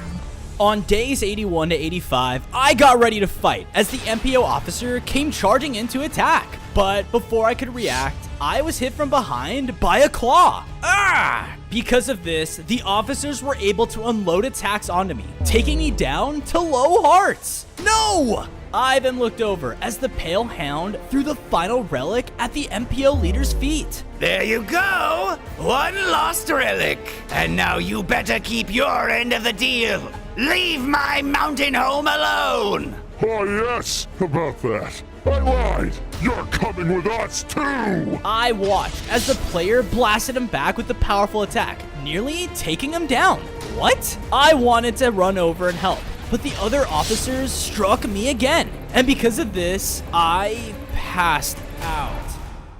I woke up and found myself inside of a cage in the modded player's base. No, this can't be happening. I tried to strike out of the bars, but my attacks barely left a scratch. It's no use! Huh? I turned around to see that the Pale Hound had been put in the cage with me. I can't believe you. You were working for the players? I thought I made a deal to save my home. Clearly I was wrong to trust them. I'm sorry. It's okay. Let's just find a way out of here before someone notices. Attack with me. The Dweller walked up beside me, and together, we blasted at the bars. And with our combined strength, we burst through. Sweet. Now come on. The relic has to be around here somewhere. On days 86 to 90, we snuck around the player's base, making sure to hide from the wandering patrols of the officers. Stay close. We ran down the hall until coming across a window overlooking a ton of officers gathering around. And at the center was their leader. All right, men, this is it. Soon, there will be no more mobs to stand in our way. Those stupid dwellers will be a thing of the past, and any other mobs will keep around for the funds! Now listen closely. We have one good chance to take this creature out. Once we zero in on their base, we'll destroy everything and everyone in our path. So, who's with me? All the officers began to cheer as they spread out throughout the base to gather their weapons. Oh no, if they find the base, then all my friends are done for. We won't let that happen. Wait, I sense something powerful. This way! I followed after him to another room, and inside were a pair of officers guarding the final relic. There it is, but how do we get to it? Let me work my magic, and then you can slide in and grab the relic. Before I could question him, he rushed forward and began taunting them. What the? Get back here! They both rushed after the Dweller, leaving me an opening to the item. I ran up and grabbed it, causing my body to grow in strength one final time. I now had 35 hearts and a powerful static boom attack I could use at will.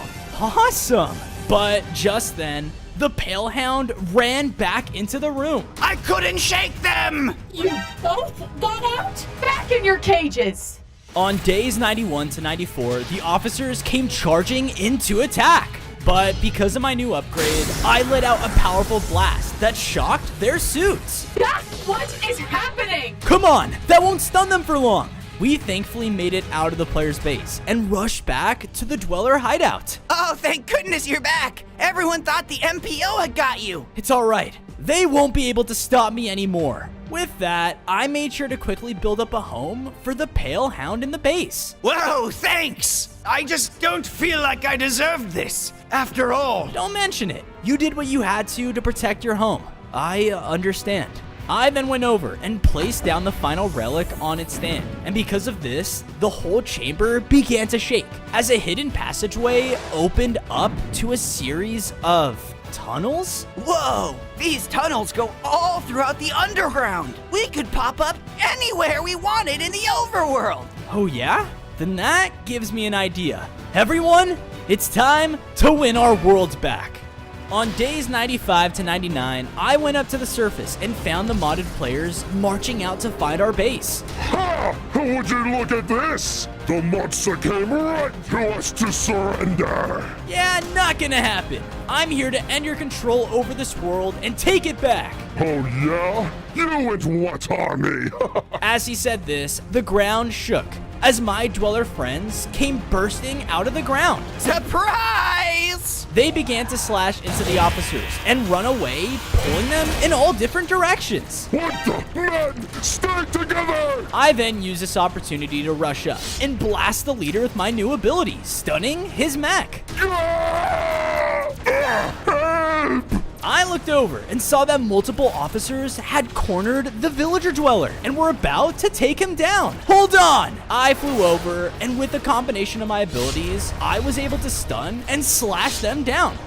Stupid players. I continued to fly around and help out my other friends as we took each of the officers down one by one. Yeah, and stay down! Good one, dude. Just then, I was blasted back by a powerful beam, sending me flying into the air.